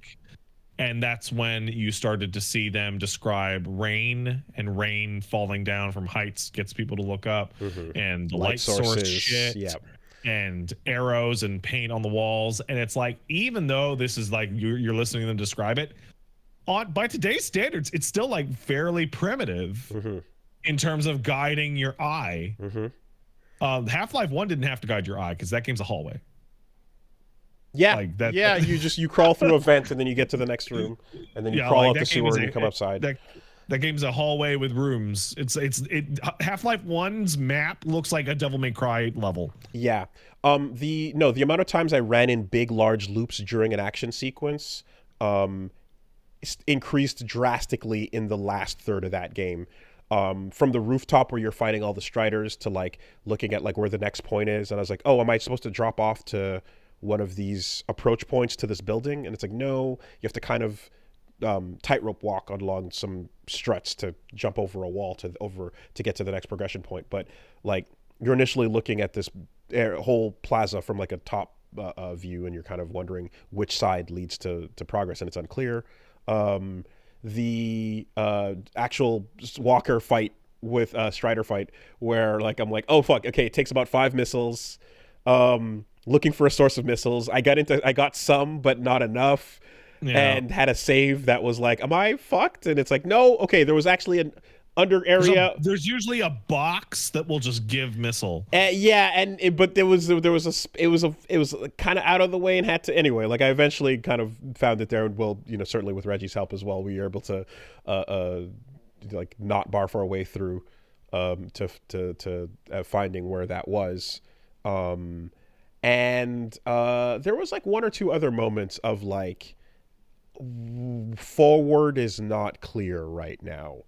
But all things considered, still super fun. And like, I did like there was definitely a feeling of like, oh, you got all your guns once you get to that, like, I guess the rebar crossbow kind of feeling. It's like, okay, you're done getting weapons now. I fucking hate that thing. I made good use of it. Yeah, no, me too. But I hate that it's firing like a carbon rod. Like, ugh. But I think that's cool because it's just a resource like practical thing. Who like walking around to find arrows would be wild, whereas rebar is everywhere. So find a way to use what you can. And it's kind of like it's like fucking using it's like Mass Effect, right? Where the original shavings were then used as ammo, and then finding ways to just use ammo wherever you can for practical purposes. I think that's awesome. I love it. Yeah. It's like coming across arrows would be so much rarer. You know what that actually reminds me of? Did you ever play Infamous Second Son? No. So Infamous Second Son has a villain that has a power, right? And everybody has like elemental powers like smoke or fire or neon or ice or whatever the fuck. And they just explain like, okay, so one person has a specific power that has now become the template for all anti-power like law enforcement forces, and it's a lady who has the power of concrete, because the power of concrete in an urban area is fucking completely unstoppable, and because there's fucking concrete everywhere. Yeah. And you can't get away from it. Okay. Yeah, in this context, I think it works. And plus, you also like, it's the closest thing you're getting to a sniper rifle, but you have so little limited ammo for it. But then what also works as a sniper rifle is the fucking 6-shooter and the zoom button. The revolver, it's just right. You take the revolver, you zoom in, zoom back out, and then hit scan, and it works. That's so sick. That's really satisfying every time. But yeah, so that was cool. And the feeling of, okay, well, if you'd like to know more about where we're going from here, please play episode 1 and episode 2 and then Alex. And it's like, and then if you want to know more about that, die. Yes. After which point you can then become a skeleton. But before that occurs, gonna have to see if like our stomachs can even really handle it. So I do know there's more to unlock there, but I also know that it's behind literal like making us feel sick pain. And we toughed through this, but it was rough. I feel bad because like there's something really funny about did Half-Life 1 or Black Mesa give you this level of motion sickness? So original Half-Life 1, I couldn't tell you because I only played a bit of that back in the day. Sure, but did Half-Life 1 Black Mesa make you sick? Not as much. It did, but not as much. So what we're seeing, because I remember the sequences in episode 1 and 2, is that every game in the Half-Life series is going to make you feel sicker than the last one. Oh, because we're heading up to Alex. Because like Half-Life episode 2 has like lots of like very intense driving sequences. Yeah. And Alex is this shit, but in the VR. And like, even if you have the helmet on and you're doing fine, Reggie watching somebody else in VR in second person, like that makes me feel sick. There you go. Yeah. And all of this is like with the caveat that I play Titanfall and have no problem. A lot of modern shooters have like... there's a lot of specifics to this kind of thing. Yeah, a lot of modern shooters have figured it out and solved a lot of these problems. So, yeah, anyway, it's all there. And the other thing, too, as well, is kind of like... It's going to be... I guess in both cases, I have to kind of remember that my thoughts on the amount of story advancement or discussion that'll come is extremely minimal. Expect you're just going to be running and gunning and you might get like 10 minutes of plot tops. The Half-Life storyline is interesting in that the whole storyline is what did Gordon see with his own eyes during the events of the game. And most of that is he traveled somewhere and shot some dudes. So the thing that is pulling my curiosity at this point primarily is not the design of FPS combat or usage of weapons or physics or any of that. It's literally, what the fuck is G-Man? That's the thing, right? And I know that's not the main thing that would have pushed me forward at the time when it was about the novelty of the mechanics. But for my point of view at this point, it's kind of like, I want to know. I want to know. I'm super curious about that aspect of the setting. You know what, Wooly? I agree with you. Yeah. I would also love to know what the deal with G-Man is. Yeah. I think that would be a fun thing to know. Yeah. If you're telling me to forget about that, then it's like, well, that's what I care about. So that's not what I said. No, not you. To anyone that's telling me, yeah, that doesn't matter, you shouldn't care about that. It's like, well, I do. So... but anyway, I'll tell you, he's fucking weird. Yeah, that's what I'm telling you. Absolutely. And I certainly I have my theories about what he feels like. But like, yeah, little fun moments about like you seeing like him turn to you in one and then like pulling the blinds down and shit. Like, that's great. That's fun. That's like, oh, what more of this? What the fuck what are we doing here? And then, of course, the background with Zen and the Vortigaunts and all that with the Combine is fun to learn about as well. Now we've got Mossman. Is it it's Mossman. Yeah, it's Mossman. And Alex and Hedy and Lamar, and all that. Yeah, Lamar's all right. It's great. I like Lamar. But yeah, we'll see when we come back around to this. Yeah, you're probably gonna get more out of if somebody in the chat says G-Man. Do you mean Mr. Skibbity Toilet? Skibbity Toilet, man. Yeah, you're probably better off just watching Skibbity Toilet for more information on G-Man than you are playing the Half-Life games. There's more there. It releases more consistently. It might fry your brain though. Or go watch Freeman's Mind. Go start that out. Okay. I heard good things. All right. Just, so other quick things this week. One, watch the first episode of X-Men 97. No notes. It's fucking great. I have some notes. I loved it. It's great. I have some notes. Okay. They're not negative notes, but there are some notes. Someone working on that fucking show said, was wearing his Cyclops was right shirt and was like, I'm so sick of this fucking anti-Scott Summers propaganda bullshit. I'm going to fight and scream and tantrum my way in every storyboard meeting until Cyclops gets to do the coolest thing in every single scene. Well, no. He gets to do really cool things, but he does his Marvel versus Capcom Super. He does Even with the optic blast, pose. and then he does a really cool thing.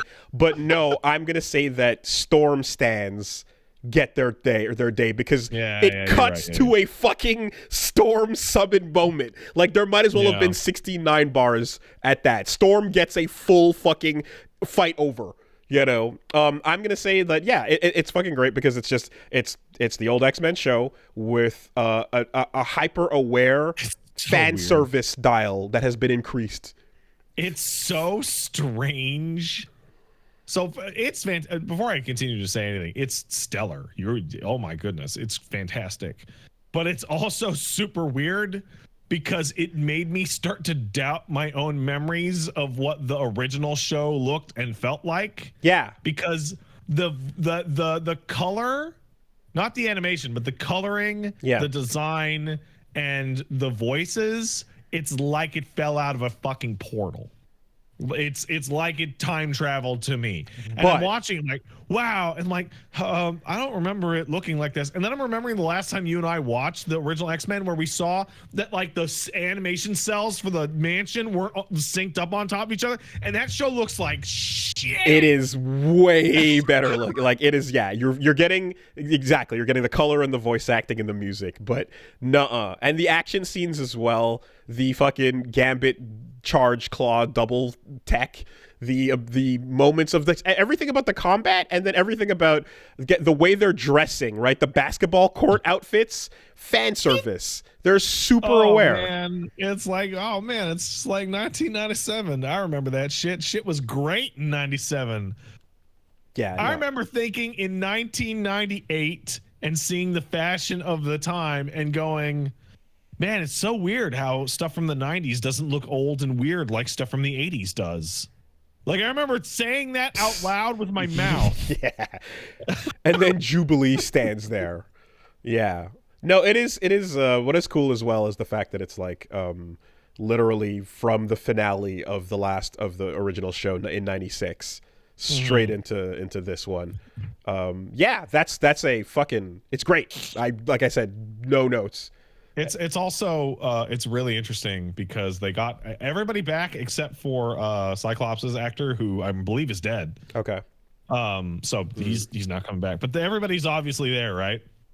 And you're listening to like Gambit, or you're listening to Rogue, or you're listening to Wolverine, and you're like, that is absolutely the exact same person. But they are obviously very old now. Wolverine for sure. Like, Wolverine's is the most accurate. Yeah. Jen Hale is and then G walks out and you're like, immortal. Stops immortal for Jennifer Hale. She's crazy. Not a day has gone by. Incredible. Yeah. That's a professional that just has found a way to Jennifer Hale is preserve like a the throat out every time, everywhere. Man, crazy. I mean, you have to. I'm sure, like everything that she drinks, everything that there must be just a routine, for like throat preservation. Yeah. Alternatively, sometimes you run into people and you say, "Hey, what do you do?" And they like, "There's oh fuck, I forget the name of it. But there was like a 31-year-old cat that was interviewed like in the deep south. I'm like, hey, wow, he's so old. What what's his, how do you keep him young? And his owner, who's like an old man, is like, he likes to drink shower water. What the fuck? And it's like sometimes people just don't age. Sometimes people just live forever. Ugh. Like, have you seen The World's Oldest Dog? You expect like a really tiny like Chihuahua or something. No, it's like a big fat Labrador piece of shit that looks like it's gonna die any second. And apparently it's looked like that for 15 years. Some people are built different. I bet Jen Hale is just built different. What do you do to safeguard your voice, Jen? I don't know. I mean, I've heard like R&B singers like that would be like, oh, you gotta drink like mixtures of honey and all certain kinds of like things for before show routines to do big sing it's stuff. But it's definitely better than what Hader was doing when he was doing. Yeah. It's like, I'm gonna take shots of whiskey between each take, and it's like, you should not do that. That's awful to do, David. So yeah, that was really good. And speaking, you should watch that second episode as fast as you possibly can. I'm gonna get there. People are gonna talk about it and they're gonna fuck you up. Speaking of drinking bathwater. All right, this is where we're going. All right, okay. I watched a movie, Saltburn. Oh, I heard about this. I highly recommend it. It's very good. It's a lot of fun. Go check that out. I'm going to not spoil because it's a fucking movie. So take a minute and check it out. But yeah, if you a bunch of Gen Alpha or Gen Z people's first crazy movie. Whoa, it's so crazy. Yeah, not really. It's a fun watch. The you're getting a talented Mr. Ripley cross American Psycho style thing. Yeah. But well, for starters, what's wild about it is that it's shot in 4:3. So now that's interesting. Yeah. Deliberately shot in 4:3 to feel old, but it's not it's to feel older than it actually is. And the something that I do like is whenever, like, you can see sometimes, like, a movie like Knives Out, for example, is one where they're like, hey, we have a mansion and that mansion is going to be a main character. Yeah. Right? Like, we're going to shoot every corner of this giant place and do and that's going to be the majority of what this is about here. Mm-hmm. This is similar, where it's like there's Oxford and there's a giant mansion and this is going to be the main character of this kind of story.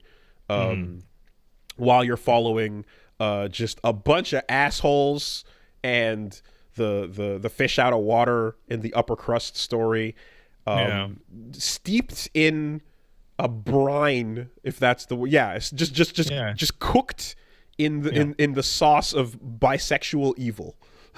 Yeah. Mm-hmm. If you want to just deep fry it in that for a minute.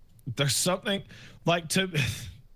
So I haven't seen that movie, but the most interesting thing to me about its release was it created a fucking reviled trend that like went up in a flash and burned out immediately, where the film has a sequence of running through the halls to music that a lot of people really like.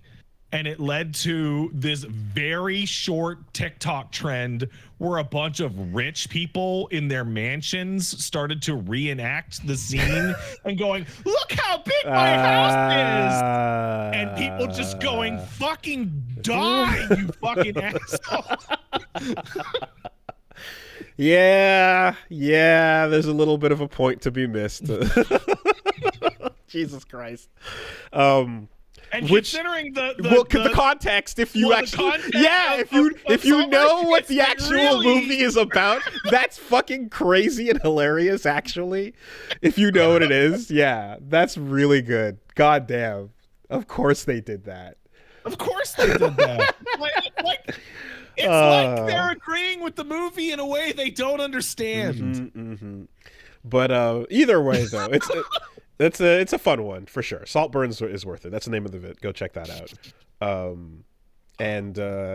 Enjoy the evil sexual. There you go. Enjoy that Dio shit. You know? Yeah. I don't care what it is. If it's gonna further my ambitions, I'm gonna fuck it. I don't care. What if it doesn't further your ambitions? Okay, but it might feel really good though. Yeah, there you go. Yeah. That's pretty much me. This week coming back with some of that Yakuza 0. We will surely defeat the Cabaret Club Gaiden. Surely. I don't know where are you at in the Cabaret Club? I mean, we're working our way through which one was it? The Old Man. The Old Man. Okay. So I don't remember any of the specifics. I just remember the second to last of the 5 stars. Okay, yeah, there you go. You're getting there. You'll get there one day. Oh my god, it's so big and long, but it's so fun. It's like I remember doing that and doing like the first batch, and they're like, and then you'll have to defeat the 4 queens of the cat or whatever the fuck it was, and just being like, Jesus Lord. It helps too to have a little map of like where the business are to go talk to and everything. Gotta go watch porn to unlock the maximum business potential. It's really important if you're gonna have a business about having girls talk to sad boys that you go watch some pornography in order to really get in the mindset.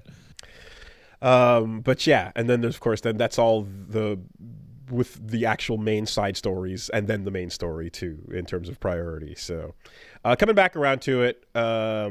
Remember, 0, I had a really bad time in terms of like doing all that shit and then getting back to the main story and be like, what's happening? What is even going the fuck on? Yeah. It was probably the worst ever. Yeah, and some other fun stuff coming your way this week. So check it out. Schedule is going to be posted on Woolly Wolves on Twitter, and yeah, that's Woolly Versus on YouTube and Twitch. Empty lot, man. What's going on? Dragon's Dogma is yeah. Was that everything?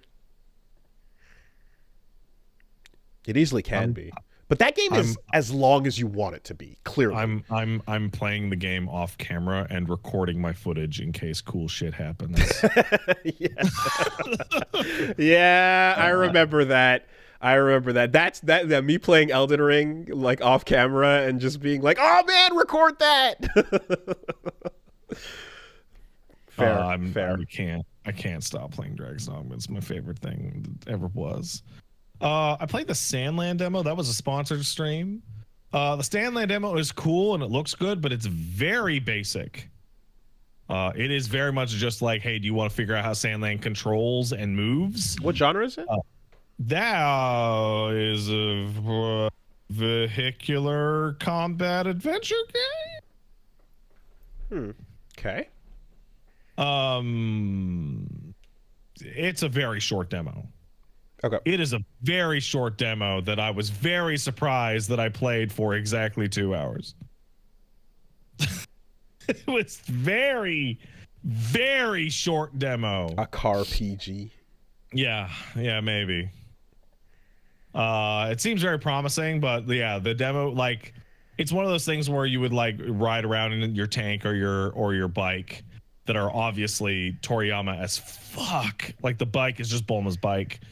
And you're, fighting things in the desert, and they all have levels, but they don't drop any gear and you don't get any experience because it's a demo, and it's just like, hey, do you want to know how the game feels? Someone says mid-max. Is that no. Okay, all right, gotcha. I would wait for impressions on the full release. Sure thing. Because that demo is so limited. Though I was very confused when I'm like, hey, how old Sandland? I hear there's an anime coming out, and people are like 20 years old, and it's only a single volume. Yeah. And like I literally never heard of it even once prior to the anime getting announced. Back during my anime club days, I remember the big holy shit, Toriyama's putting out another one, and it's not Dr. Slump. And then it was little kid that's basically Dabura's son. It's not. Apparently, the King of Devils it's Dabura. Is just Dabura. It's Dabura. It's not, but it's Dabura. Like, we're not. What the fuck? Like, shut up. Fuck you. Dabura needed more time. He didn't get his moment. He didn't get his moment in Dragon Ball. I mean, fuck it, man. Goku and Piccolo learning how to drive a car, like more. Yeah, that's great. We can spend time with that. I'm trying to think. I watched that X-Men. Yeah, I watched that X-Men. I played that Dragon's Dogma. And I played that Helldivers. Also, fucking Morph getting in there now, right? I don't remember Morph coming back to life. No, this one's for you, Morph, and that's Morph it. Dying, that's it. Instantly in the first episode, and then just never coming back. And now Morph is there because having a shapeshifter is he did come back. People are saying he came back in the last couple of episodes. I didn't know Morph was back because how spotty that final season was to watch for us. Oh, that's why. Okay, Mr. Sinister, true, Mr. Sinister, yeah. Okay. But Morph being there also just like adds a lot of like bits and like, no, he's gonna turn into the Blob for a second. Oh, there's Archangel, you know, like he that adds a little bit of a cameo factor. There's a Morph is like ridiculous in this new version because he's gaining the physical properties of the people he's turning into. Yeah. like in the first episode, he turns into Archangel and can flies. Yeah. And like later on in the second episode, he turns into Colossus and bullets bounce off his skin. Okay. And it's like, wait, what? Okay. What? He comes back at the start of season 2, everyone says. So, does he just hang? Is he just off camera for a whole lot of that show then? Because I don't really remember him being a part of the team doing shit for most of the stuff I watched. I don't remember Morph. I remember Morph getting fucking shot and dying, and that's it. And that's it. That's all I remember about Morph. I remember this one's for you, Morph. Yeah. and that's the end of it. Yeah. Cool. Yeah, that's pretty much it. Right. If you want to see more Dragon's Dogma too, go to twitch.tv/PatStaresAt, and me and Paige are going to be playing Helldivers on Friday. Woo, Helldivers. All right. Let's take a quick break, and we'll be right back. I gotta pee.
All right, quick word from our sponsors.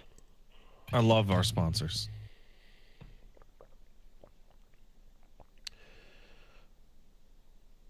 This week, Castle Super Beast is sponsored by Shopify. Cha-ching is the sound of a sale when you use Shopify. And that is the all-in-one commerce platform that's going to help you with every stage of your business. So, the gist is real simple. We've talked about them before, but it is difficult to figure out how to grow your business when we started playing video games and podcasting and streaming. I don't know what I'm doing. We're barely doing the main thing, much less figuring out how to do the other thing. And when someone's like, yo, I want a t-shirt, and we're like, how? I don't know how to do that. And then that's where Shopify can come help you, because they can help you figure out everything from starting up, getting your first sale, to did we hit 1 million? How big are we growing? Oh my God, it's actually working out. Whatever scale your business is at, Shopify is there to help you with all the support you need. They've got, a platform that covers just about all the support you could possibly want for the back end of your business. They're award-winning, and they have 10% of all e-commerce in the U.S. They're a global force behind Allbirds, Rothy's, Brooklinen, millions of other entrepreneurs of every size across 175 countries. And they've got all-in-one e-commerce platform needs taken care of. They've got an in-person POS system, so wherever and whatever you're selling, they've got you covered. It's nice to let them handle the how to get a t-shirt out to people stage of things while we can focus on saying stupid shit into the microphone. I know how to do that. That's not much else though. That's the good part. So yeah, if your business is growing and you want to grow with it, check out Shopify. Sign up for a $1 per month trial at shopify.com/superbeast, all lowercase. Go to shopify.com/superbeast now to grow your business no matter what stage you're in. Shopify.com/superbeast. Thanks, Shopify. Thank you, Shopify. Okay. Just right off the top, not much to it. EA's cutting 5% of their workforce. The usual. Oh, yeah. This particular reveal was discovered in a note to staff where they were talking about how they're moving away from the development of future licensed IP, as they do not believe it'll be successful to our changing industry. And then they listed their publisher headcount at 13,400, which was shy 670 people from the last time they gave out a headcount. So, there you go. I would like to quote someone as response to this. Are you familiar with Sven, the CEO over at Larian? The man who wore the armor. Tweets out some shit sometimes. Yeah, so the Baldur's Gate won everything at GDC, because of course they did, right? And he had a little speech about layoffs. Yes, we talked about that. Yep. We talked about that? That was the 21st. We talked about his speech where he spoke about like we talked about his speech and how in response to all the layoffs and stuff, he was just like, yeah, we're not we're independent, and although they're like 40 or 50 or there's a percentage of them that is significantly owned by, I think it was I think Dragon's Dog was pushing like parts of my brain out. Wait, it was a different speech at a different event? Wait, are you talking about the GDC acceptance speech about greed? Or are you talking about talking about the Game Awards speech? Okay, I'm talking about the one that happened on Thursday. Okay, then no, that's not what I'm talking about. Oh man, I thought I was losing my fucking mind. Anyway, okay, so Sven Vinke, I probably said that wrong, went up to accept his GDC award and said that greed has been fucking the whole thing up for so long. Since I started while collecting GDC Best Narrative, I've been fighting publishers my entire life, and I keep seeing the same mistakes over and over and over. It's always quarterly profits.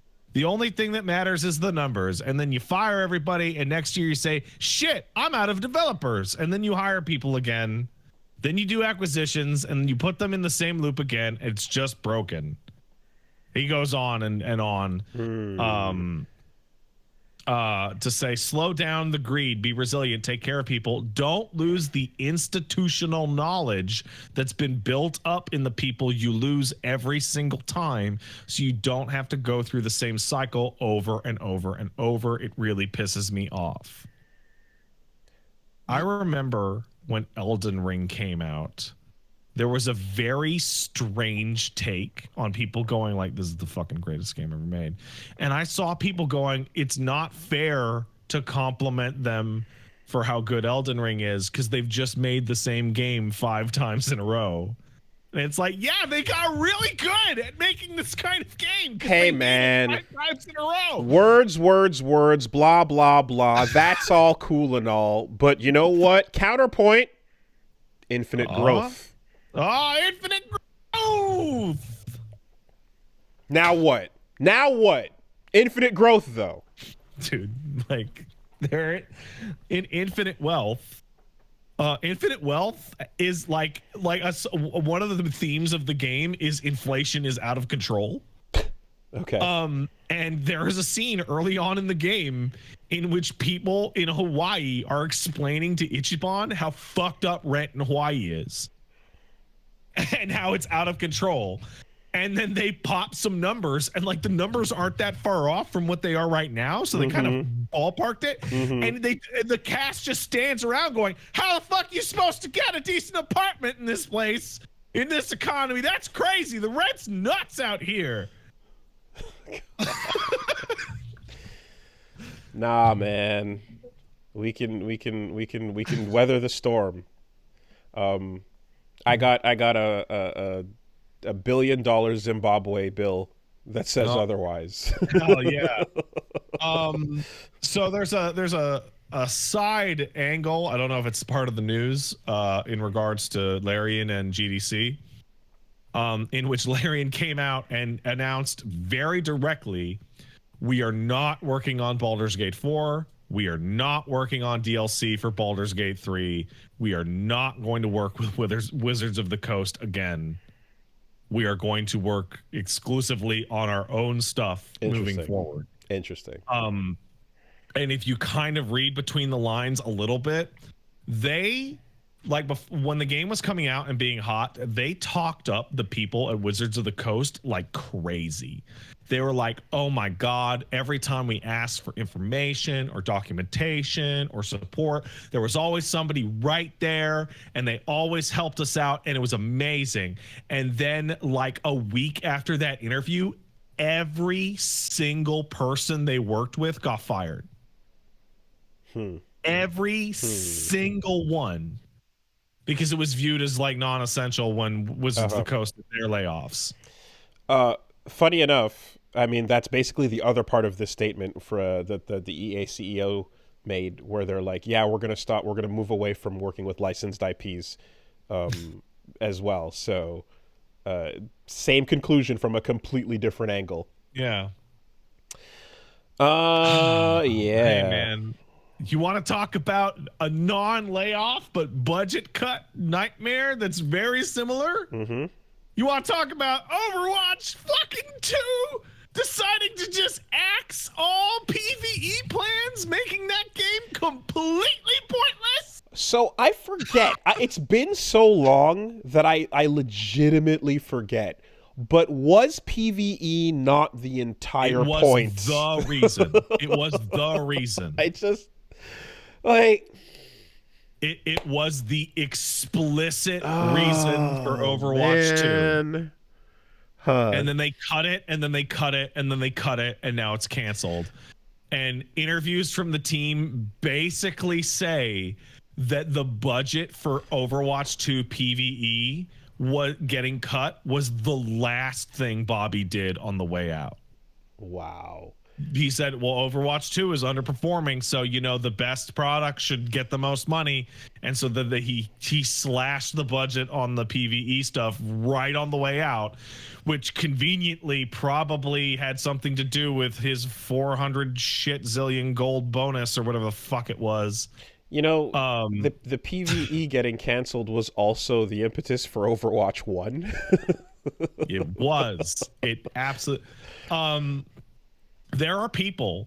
There are probably a couple of dozen people that have worked on every version of Overwatch that exists on PvE.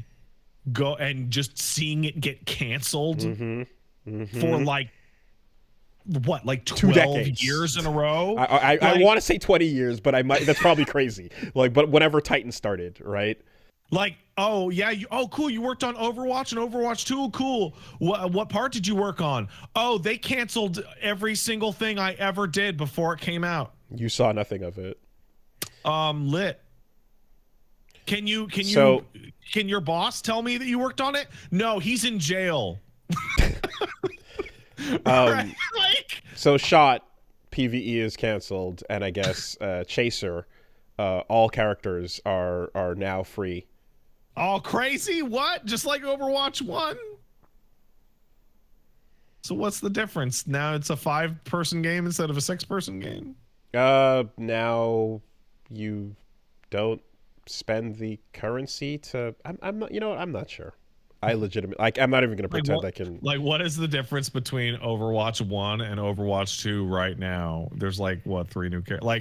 Whatever. Well, one of the stages is evening instead of daytime.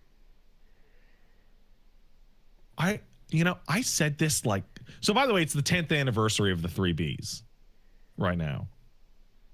I don't know if you're aware of that.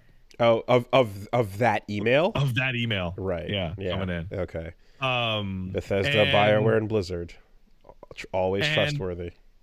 I think back to what I said about Overwatch when I stopped playing it, maybe a year after it came out. And that, I don't know, how long ago was that? Was that 4 years ago, 5 years ago, something like that? And I remember saying Overwatch is the only game I have ever played in which every single patch they have ever made to that game made the game worse and made me want to play it less.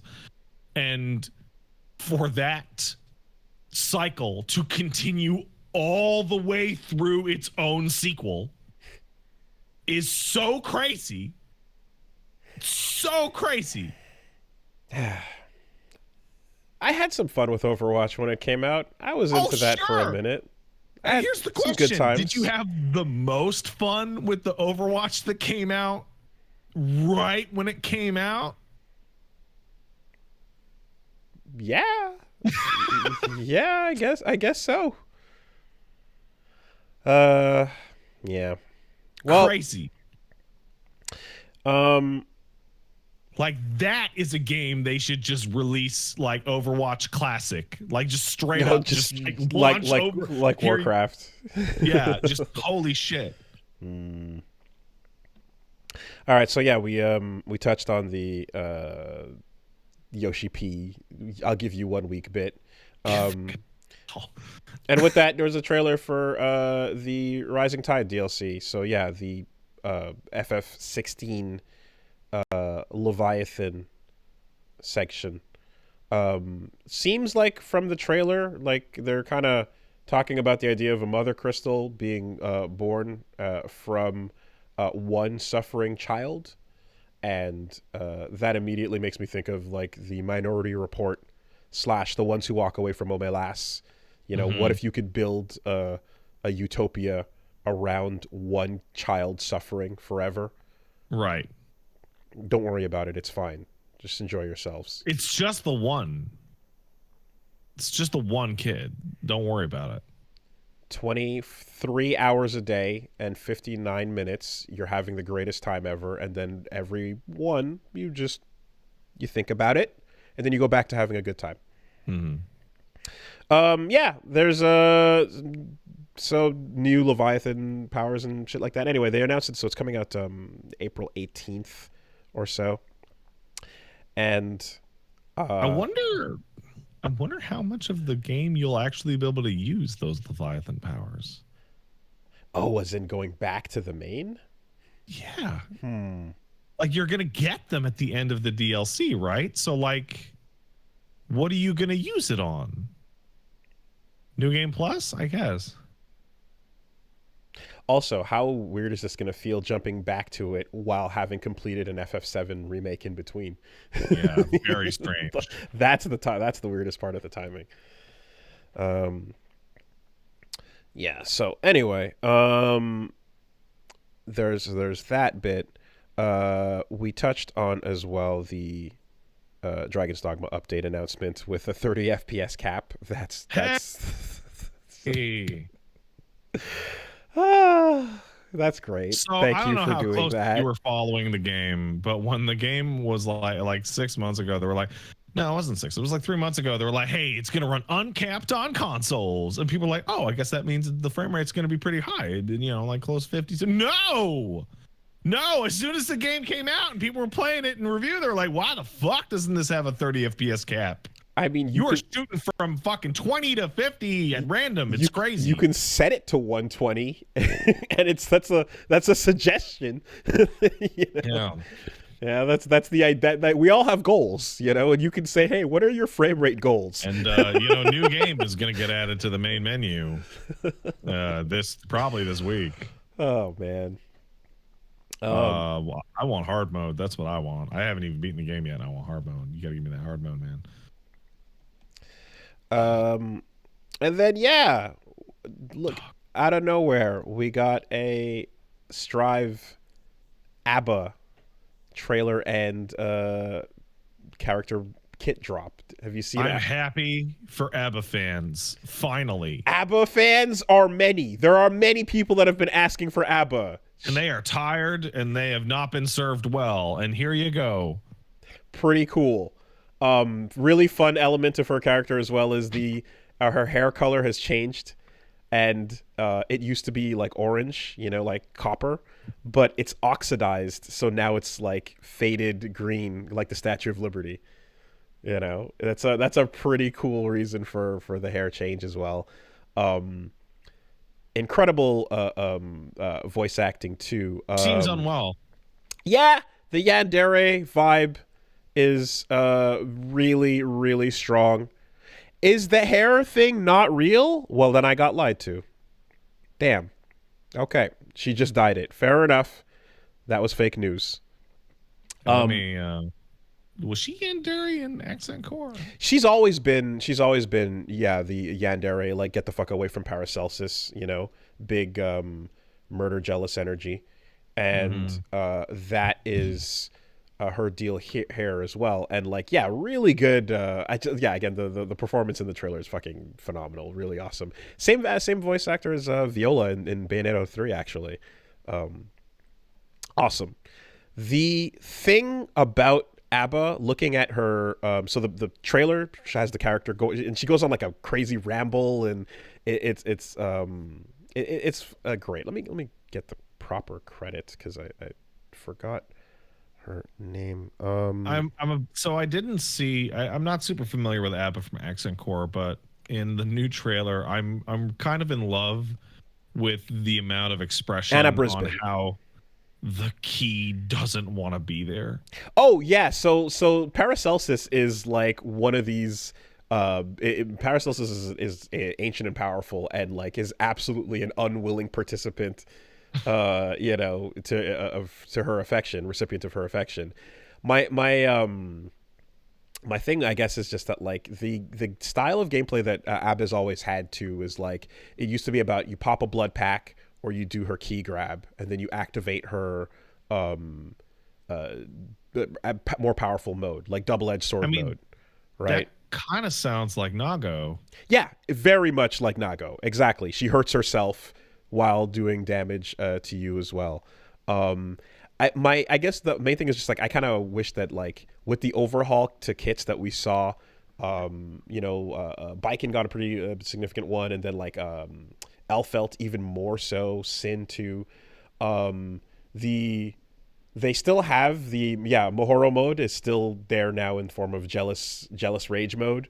and she switches over and becomes like, she gets better attacks, better, everything improves about her, but it's not as like defining of a trait that I wish they had more fun with her, like her moves and her kit. You know, she kind of has like a very basic move set, and then you switch to this other mode that makes those moves all kind of hit. They're better. They have better properties to them, but it's a pretty subtle thing. And I was telling Reggie about this, but I'm like, I kind of feel like there's characters where you get a special move that like it looks like it could have been a normal, but it's just you did a motion to do it instead. And I really prefer when someone has like a big, clear, defining special trait about them, you know? So yeah, it's you know, like a rework of her original kit, but it would have been fun to have something like, and I kind of was just randomly workshopping. I'm like, if she's all about being jealous about Paracelsus, it'd be cool to have something like, oh, she could like put the key down, or like stick you to it, and then she gets more upset because you're near her lover. Get away from him, he's mine, you know, or something like that. I guess like just anything that's a little more like it doesn't have to be about chores. It doesn't have to be about complexity, but something that's a little more dynamic to the way she plays. I think I would have. I was kind of hoping for that, but it's all right. She's and it doesn't have to be complicated. Certainly, I think the simplification of Elfelt was a pretty good idea too. So, but something that definitely takes that aspect of her personality, the extreme fucking yandere bit, and the fact that she's got a giant key with her and uses that more, you know, as a part of her what she's doing. And again, it doesn't have to be the specifics. It can just be like a little more dynamic aspects to her movement and her swings and stuff she does that's not like slightly better normals, you know. The comparison point I made was like when Gold Lewis presses one of his buttons, you know, and when Gold Lewis does a special, you know the clear difference. Nothing Gold Lewis does as a special can be mistaken for a normal. He's swinging the fucking coffin, or he's shooting the gun, or dropping a drone at you. Fucking in the way in the back saying this behemoth typhoon. So that's about it. It's a fairly, you know, tame kit, but I think she's always been real like fucking popular just on the incredible design of the character, you know, and the energy she exudes. But Biken is another one of those too, where it's like this is a super cool character design that gameplay wise is super weird, but that weirdness is real distinct for her. So I feel like it works out really well. But yeah, that's it. And then they teased alongside that is another season of Strive characters is coming. Shocker. And right off the bat, hey, look, there's a bat. What could that mean? Right? They know they're going to sell you Biken. They're going to sell you. You want to talk about Akuma tax? They're going to sell you A.B.A, and now they're going to sell you Slayer, and you want Slayer, so you're here for it. He's coming. We hopefully right before Slayer comes Gabriel. Hopefully. That'd be great. Why don't we get a DLC character for Leopoldon? Oh man, reimagined for like actual play. I'm down. The corpse with the puppy and the fucking I'm super down. That thing is awful. That thing is so awful. I hate it. Find a way to make a giant heaving bloated corpse actually playable.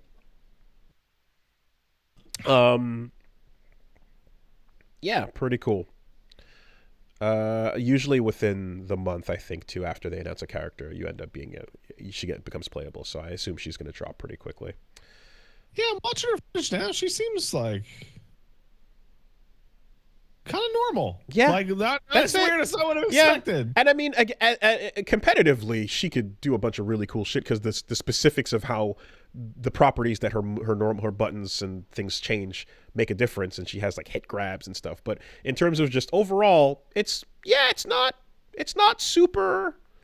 You know, it's a little bit of that, like Giovanna was a bit like that too, where you're like, oh, it's a girl and her dog, and it's like, yeah, and she kicks you. Kicks. The dog's there a little bit, but it doesn't really do anything. I expected more meters separate or so. So, you know.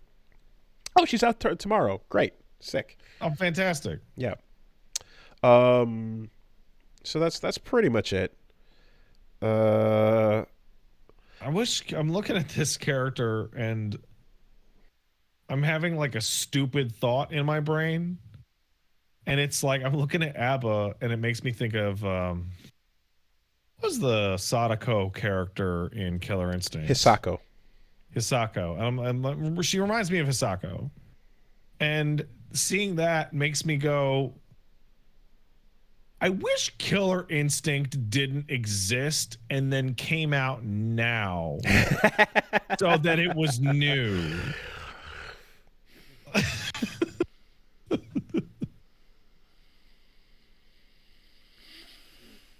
So yes. that like a bunch of people would be Hold playing on. it and they would be Hold bad on. at the game. Hold on. Yes, you are correct. This is an aggressive but correct take. If I saw somebody KI should have come out now. Bro, you can just still play it. I'm like, no. I want it to be filled with people who don't know what they're doing because I don't know what I'm doing. But also because if it came out now, it would be multi-platform. Yeah. I think they did combine the Xbox, the Microsoft Store, and Steam versions recently. PlayStation. But yes, that's it. Mm-hmm. Yeah, no, you're out of line, but you are correct. If that came out now, it would be better for it. It would have been, absolutely. But it would have taken just as long for it to get revved up to be as good, though, mind you. Yeah. Because you're talking about the final state of a game after multiple seasons. And that is true. You know. I remember playing some Gargos and being like, wow, this is... Once Gargos came out, everything I ever said about Killer Instinct completely inverted. And I went, wow, this is the coolest fucking fighting game character I've ever seen in my life. And that game was like kind of over by that point for me because I was way too good to play with my friends who are all MMO players. And then I hopped online and like, oh, cool. Cinder is just infinite comboing me into the sky. I don't know what the fuck is happening. It's interesting because as people got better at the game and it got more and more like difficult to overcome these like fucking expert like walls, they also did things to make it so that you could see breakers more easily. But it's not enough. It's not enough. Nothing's gonna beat old head institutional knowledge. I mean, like, to be honest, a lot of it is just gonna be it's exposure. You're just gonna have to learn to see it, you know. But speaking of some of the late season characters, what's something that's interesting is remember Fulgore? I do. Right, and the Rev engine and such. Mm-hmm. So. Have you seen the breakdown of like how City of the Wolves actually functions? I have not seen any breakdown of how City of the Wolves actually functions. So Fatal Fury, City of the Wolves, we got some full gameplay matches from Justin Wong and Maximilian Dude over on their channels. They got some extended match footage, and it's pretty cool because the way this game is set up is like the main unique draw is the rev system. What that is a little like straight up car like fucking miles per hour like gauge, and when you use an EX move, it goes up by a bit.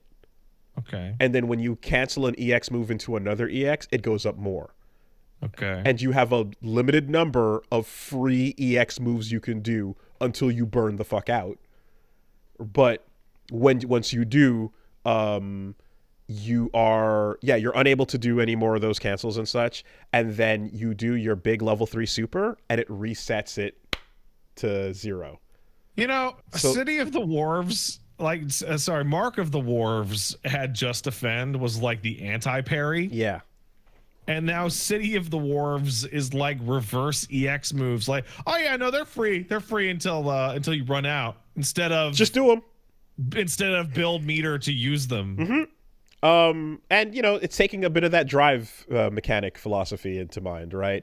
It also has a drive impact style move in the form of the top But well, we talked about it a bit last week, where it's like, but now you can do it in the air. You can use it anywhere. It's pretty nuts. But yeah, the idea of free meter is just like that's in the zeitgeist of current fighting games now. But what's cool is like aside from that and there's like a red parry system into the Just Defend as well, where you can at the last second block, and then you can press forward and then like get like a better counter, better frame advantage in that situation. Aside of that, really that new setup, the game is the most pure, simple fighting game. Like it's just a fighting game. Otherwise, there's nothing else going on about it that's like too nuts. It's just like, this is how Garou played. This is Fatal Fury, and even the way you're getting round one fight, it just says round one fight. It's just it's surprisingly no Destiny's here. Fighting ass game, and it should say like Warv Bark now or something.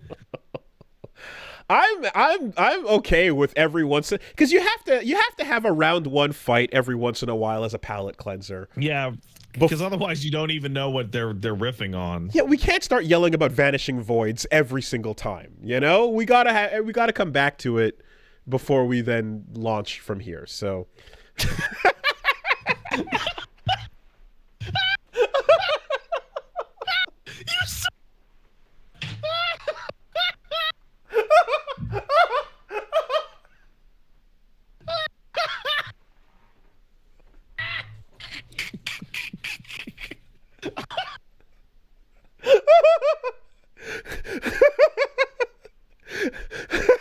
okay, all right, yeah, no, that was simultaneous. Oh shit!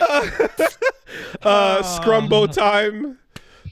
Good job. That's the first time in a couple years that a chat comment simultaneously got us. Bork won. Barf.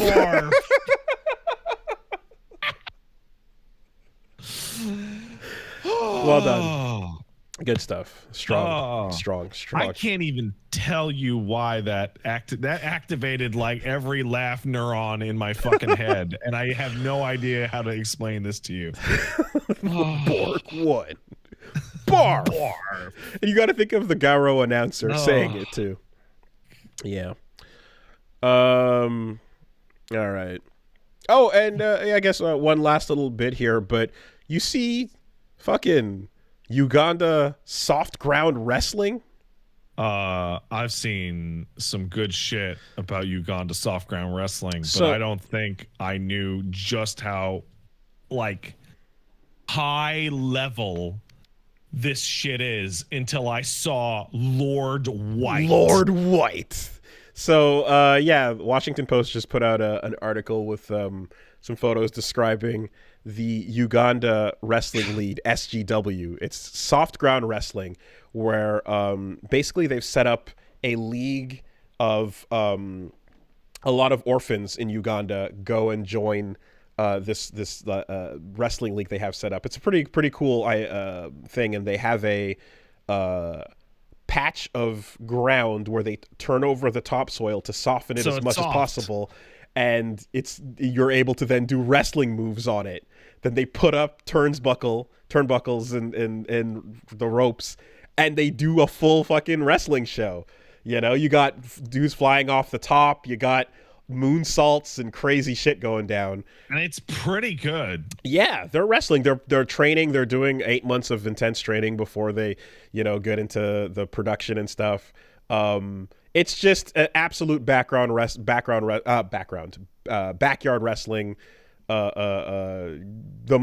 grassroots. There are grassroots on the ground, but it's a cool thing that's getting some recognition. And one of those things in particular is one of the promos has Lord White, the white man. This is one of the all-time best heel angles I could even imagine. Just he's your Vince McMahon, your evil owner, of the promotion, who's running mic work, and he's basically like, I think it's like, white people, we took over various nations in Africa, but we don't want, but we gave Uganda back because we didn't want it anymore. It was the British colonized nations fought for their freedom, but you guys didn't. We had to give it back to you because we didn't want it anymore. Right, yeah. And just boom. Boom! And it's like it's violent and intense and so awful. And apparently the guy sucks also for real. Oh. So awesome. Like, great. So they're running that bit, and they've got the yeah, and then they got retweeted by like Ricochet. I think Osprey or Ricochet, I think retweeted it. Pretty cool. Soft crowd wrestling. And the ladder match having is like in your a tree. king heel be a British asshole white guy in Uganda is like, oh my god, it's amazing. Yeah, no, it's a shoot. It's not even a work. You worked yourself into a shoot. That's it. It's just history. Congratulations. Now, if you don't understand what Wooly said because you don't speak Carney, good for you. Genuinely good for you. It's still real to them, damn it. Yeah. All right, let's take some letters. Hey, if you want to send in a letter, send in a good one, first of all. Also, make it brief so that we're more likely to read it and be able to give you a concise and good answer. Send it to castlesuperbeastmail@gmail.com. That's castlesuperbeastmail@gmail.com. All right, we got one coming in from... Don't work yourselves into a shoot, brother.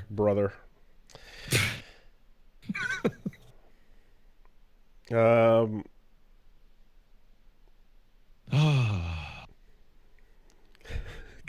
Wrestling's so fucking evil. Oh man, what a horrible fucking profession. I love it. I remember like just earlier when I was talking to Yipes. We got him and Tasty Steve with the way that the N-word rolls off of Hulk Hogan's tongue hits with the same R as brother. Now let me tell you something. Are you telling me that Hulk Hogan's brother affectation is like a form of practice? He had lots of practice on that ER. He sure did. All right, we got one coming in from Jackal ZXA. How you doing? Says, hey, Will Squid and Pat Lion. So, a couple weeks ago, Willie was wondering what the point of the menu weapon scrolling was in Half-Life 2 and didn't really get an answer to it. So basically, it's a setup for your quick swap pairings for two active weapons to focus on during a fight. You assess what the combat scenario is going to be, find some distance or cover, scroll to one weapon, click it, and then scroll to the other, click that, and now you have two active weapons you can quick swap through with a single input. And this lets you prime an AR-2 and a grenade easily instead of having to scroll through your entire arsenal during a firefight. Bro, I just learned to scroll really fast. That answer makes a lot more sense, though, because I was like, I don't get how having to create folders is better than just having the number or even a quick input for the thing. But yeah, because it's putting 3 steps where there used to be 1 or 2, you know. I play Day of Defeat, man. I just scroll real fast. But setting it up to have the swap between, like, here's the 2 I'm going to use and we're going to quick swap, like, that makes a lot of sense. Yeah, I get that now. 4 clicks for the SMG, Jesus. Well, yeah, there you go. If it's just priming for the actual fight, then that's good. That makes sense. Mm-hmm. All right, let's take one from Lightning Rod. Says, Dear Pat and Wooly, Helldivers 1 has sick trailers, awesome music, a cool style, and interesting mechanics. Unfortunately for me, it was a twin stick. So with Helldivers 2, I now love the franchise. What are some of your miracle changes that one fix changed something that you disliked into something you loved? Yeah, so Helldivers for me, right off the bat, like I remember looking at Helldivers 1 and going, the twins, fuck it. And just completely ignore. I saw it and saw that it was this person and just went, fuck it, I don't give a shit about that. Not a single shit. I have one that's like, it's not about something I hated, but it's more about something that presented a problem, and I've said it many times. The voice acting to Disco Elysium. Yeah, that was humongous. That was a wildly specific scenario that was very interesting because it's the only time you, me, and Paige as streamers have had the exact same problem, which is this is too good for me to responsibly enjoy without putting it on camera. Also, I will die if I have to read this. Therefore, we all just sat in fucking limbo for like a year until they announced that final cut. That first hour of just no voice acting and how good it was, just it hit me so hard. I'm like, this is amazing. Fuck, you know? Yeah. That's the biggest one. Oh, crazy. Like me and Paige, like we've done like Ace Attorney streams, and we'll like, you know, we'll like pass off like, hey, I'll handle all these, and she's like, I'll handle all these, and we get to like the 90-minute mark and we're like, fuck this. We're not continuing this. Yeah, that's the biggest one that comes to mind. I'm sure there must have been. If they had voice acting in those Ace Attorney games, I would play absolutely every single one of them on stream, and I would be so excited. But I can't do it. It hurts my throat. Still thinking about trying to figure that out. I'm also like, there's something I can't pull right now, but it's like in my brain. There was a game, perhaps maybe more than once, from a long time ago, where there was a very stubborn thing that everyone wanted that they never did in the first game, and then they just gave up and said fine, and then it made it super playable around the second time around. And it was like 360 era, and there was something, I don't remember what it was, but it was like all anyone would ask is, why was this made this way? And then they finally they gave it up. I mean, this might not be the best example, but I vividly remember people playing Zone of the Enders and going, why the fuck are there only 3 enemies in this game? Oh, Jesus. What the fuck is up with that? Holy shit, I just saw one that's so perfect. Metal Gear Solid 3 camera. Iwashi94 says Monster Hunter 1's use of the right analog stick for attacks. You told me about that. Unplayable trash. Even in Japan, that series only got popular at 2 because they quit that shit because it's stupid. Jesus. Yeah. You know what? I have one that might be a little stranger, but it did represent a massive shift in my brain. And one of the things that made Demon Souls so hard for me to get into was that the first 2 attempts at Demon Souls that made me go crazy was that crystal lizard in 2-1 that you would see and it would run off the cliff and die. And then it did that a couple times, and then it would permanently be gone forever. And I would ask my friend, hey, why isn't that crystal lizard back? And they're like, oh, they permanently despawn. And I went, fuck that. Yeah. And I would quit. And like, I eventually powered through, but like Dark Souls just going like, yeah, no, just it'll respawn at the bonfire. Just try it again later. Is this massive change that made that game so much more approachable for me. Yeah, there's like the even that. Oh my God, there's good answers in here. Yeah, because SMT demon skills. I was gonna say demon skills and party control are big, but but it's not like but it wasn't hatred of the, like, I'm not gonna play this into, okay, I'll play it. It was, this is great, but this is stupid. You know? Yeah, like you're playing Persona 3 original, and just like every 10 minutes you're like, fuck. Fuck. Yeah, Marin Karen, whatever. God. All right. There you go. There's a ton of those. Does rollback count? Dragon's Dogma 1 wasn't punishing enough. Rollback for me was like, I wanted, of course, like online to just be something fucking people could play. But I also remember at the time, I was like, for me, fighting games are local. I'm playing with my friends. I'm going out to play against people. I'm going to a meetup. I'm going to tournaments. So like the online aspect was a secondary to the immediacy of being in the live environment at the time. All right, and let's take one more.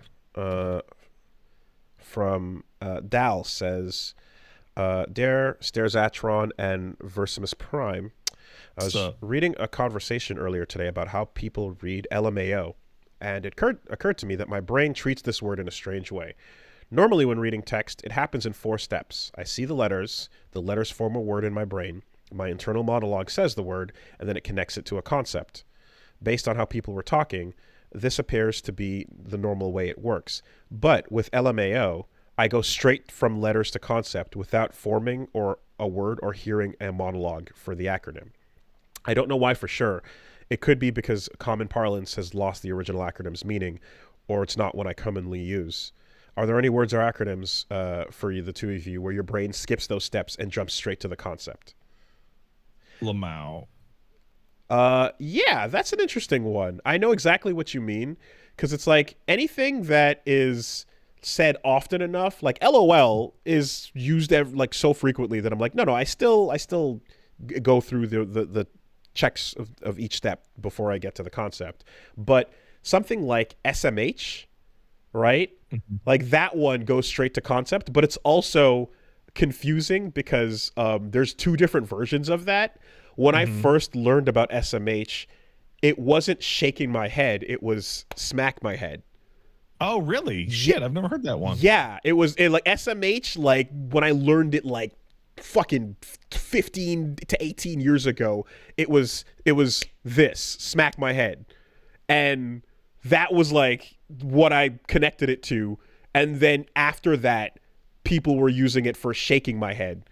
So so that one just goes, I mean, they're somewhat similar in meaning regardless of the actual. Exactly. So there was never a point where one worked but the other didn't. They're both the same thing of just like, I'll be honest, TBH doesn't go into my fucking. Did I just say I'll be honest, TBH? You did. So I assumed you were talking about TBH. That's the exact fucking premise that I was about to say, which is TBH doesn't correctly enter into my fucking brain. I see it and I have to go, what is that fucking every single time? Huh. To be TBH, like Jesus fuck. Well, it was the correct. It was fine until you stopped it and went, what the fuck? Because I assumed TBH was what you were about to talk about. Yeah. Fucking weird. Yeah, a lot of these we're gonna start seeing the ones that are just like, I don't know what this means, but the Zoomer alphas kids these days with their new acronyms. I don't see IMHO as much anymore. But yeah, I feel like I see like I learned about IMHO like really recently. Oh, it's old. It's super old. Like a couple months ago, I was like, what the and I actually typed it in to find out what it is. I just looked at it and went, I don't know what that means. Like I can tell you what mewing is, but I didn't know what the fuck IMHO is. I could tell you there was a particular awakening moment when I first learned about YT people not being YouTube people. Oh, is that me? Yeah. Ah, it's me. You are a YT person. I am. I sure am. That took a second. Wow, this whole conversation is making me feel really old. I think I might unalive myself later. Oh no. Oh, in Roblox. In Roblox though. Oof. Yeah, in Minecraft. Unalive yourself. Sudoku even. Memes. See, that sucks because that's just born from like platform censorship. Like there's like the platform says no, so that means you sidestep it, and then the sidestep becomes the meaning. I fell down like an insane rabbit hole like yesterday as a result of a TikTok that I saw, which was unalive is the way that you can try and get around perceived algorithmic problems by saying the word murder, kill, or kill yourself, or suicide, or whatever the fuck happens to be the algorithmic thing on your platform. So people think that you say unalive, or they unalive themselves, blah, and then it doesn't do it. And I have never seen any single instance of proof that has even a fucking effect at all, other than people think it does, which make people do it, et cetera, et cetera, et cetera. And it made me think of the history of calling people stupid and all the interim steps that we have seen over our life, over what calling somebody by a name that means mentally handicapped means, and its level of acceptability in high school in the 90s, and so on and so forth. The treadmill? Scrolling. What's that? The treadmill? No, oh yeah, the treadmill. The euphemism and treadmill. It hit me again as I'm scrolling up, and I see a neurosurgeon describing, so there's a disease called lithomania or whatever, that's smooth brain disease. Huh. And it cuts to some profoundly disabled children who have smooth brain, like unironic smooth brain. And they are like, have no quality of life, profoundly mentally handicapped. And I'm like, I did not know that existed. That's an actual thing. No, I thought people were making fun of Fooly Cooley, where they're the fucking the ironer smoothing out the wrinkles in your brain so that for Medica Mechanica and all that. You were shit. thinking that was FLCL? Well, yeah. Oh Jesus! They literally say in FLCL that the iron is to smooth out the wrinkles in your brain. Yeah, no, I mean, I just because wrinkles, like the concept wrinkles in the brain are like correlated with synapse activity. But the first time I ever saw the phrase "smooth brain" was in FLCL in like '98 or 2000 or whatever it was. Huh. Interesting. Okay. Wow, that's wild. I had no idea either. And so now everyone's running around calling each other smooth brain, but I now know that that's a real medical that's disability. A real thing. Huh. And so I'm like, that's going to catch on, and we're going to move one step further on the treadmill. Well, you know what's...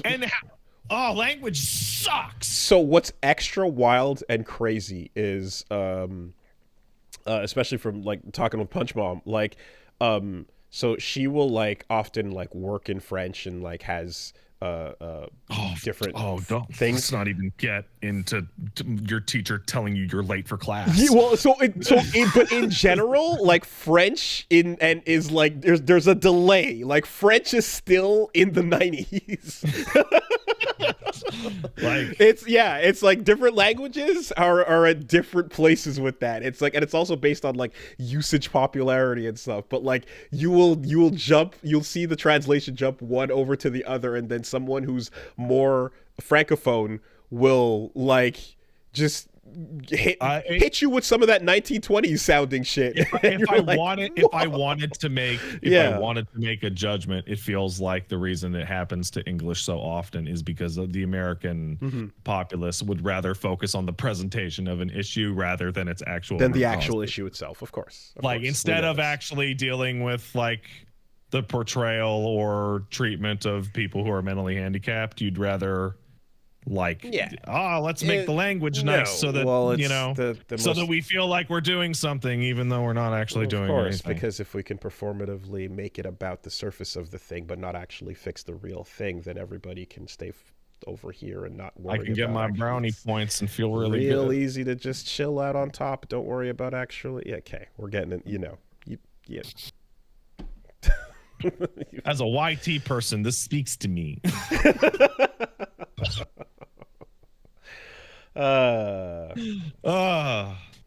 Never forget Bernie versus the moderates.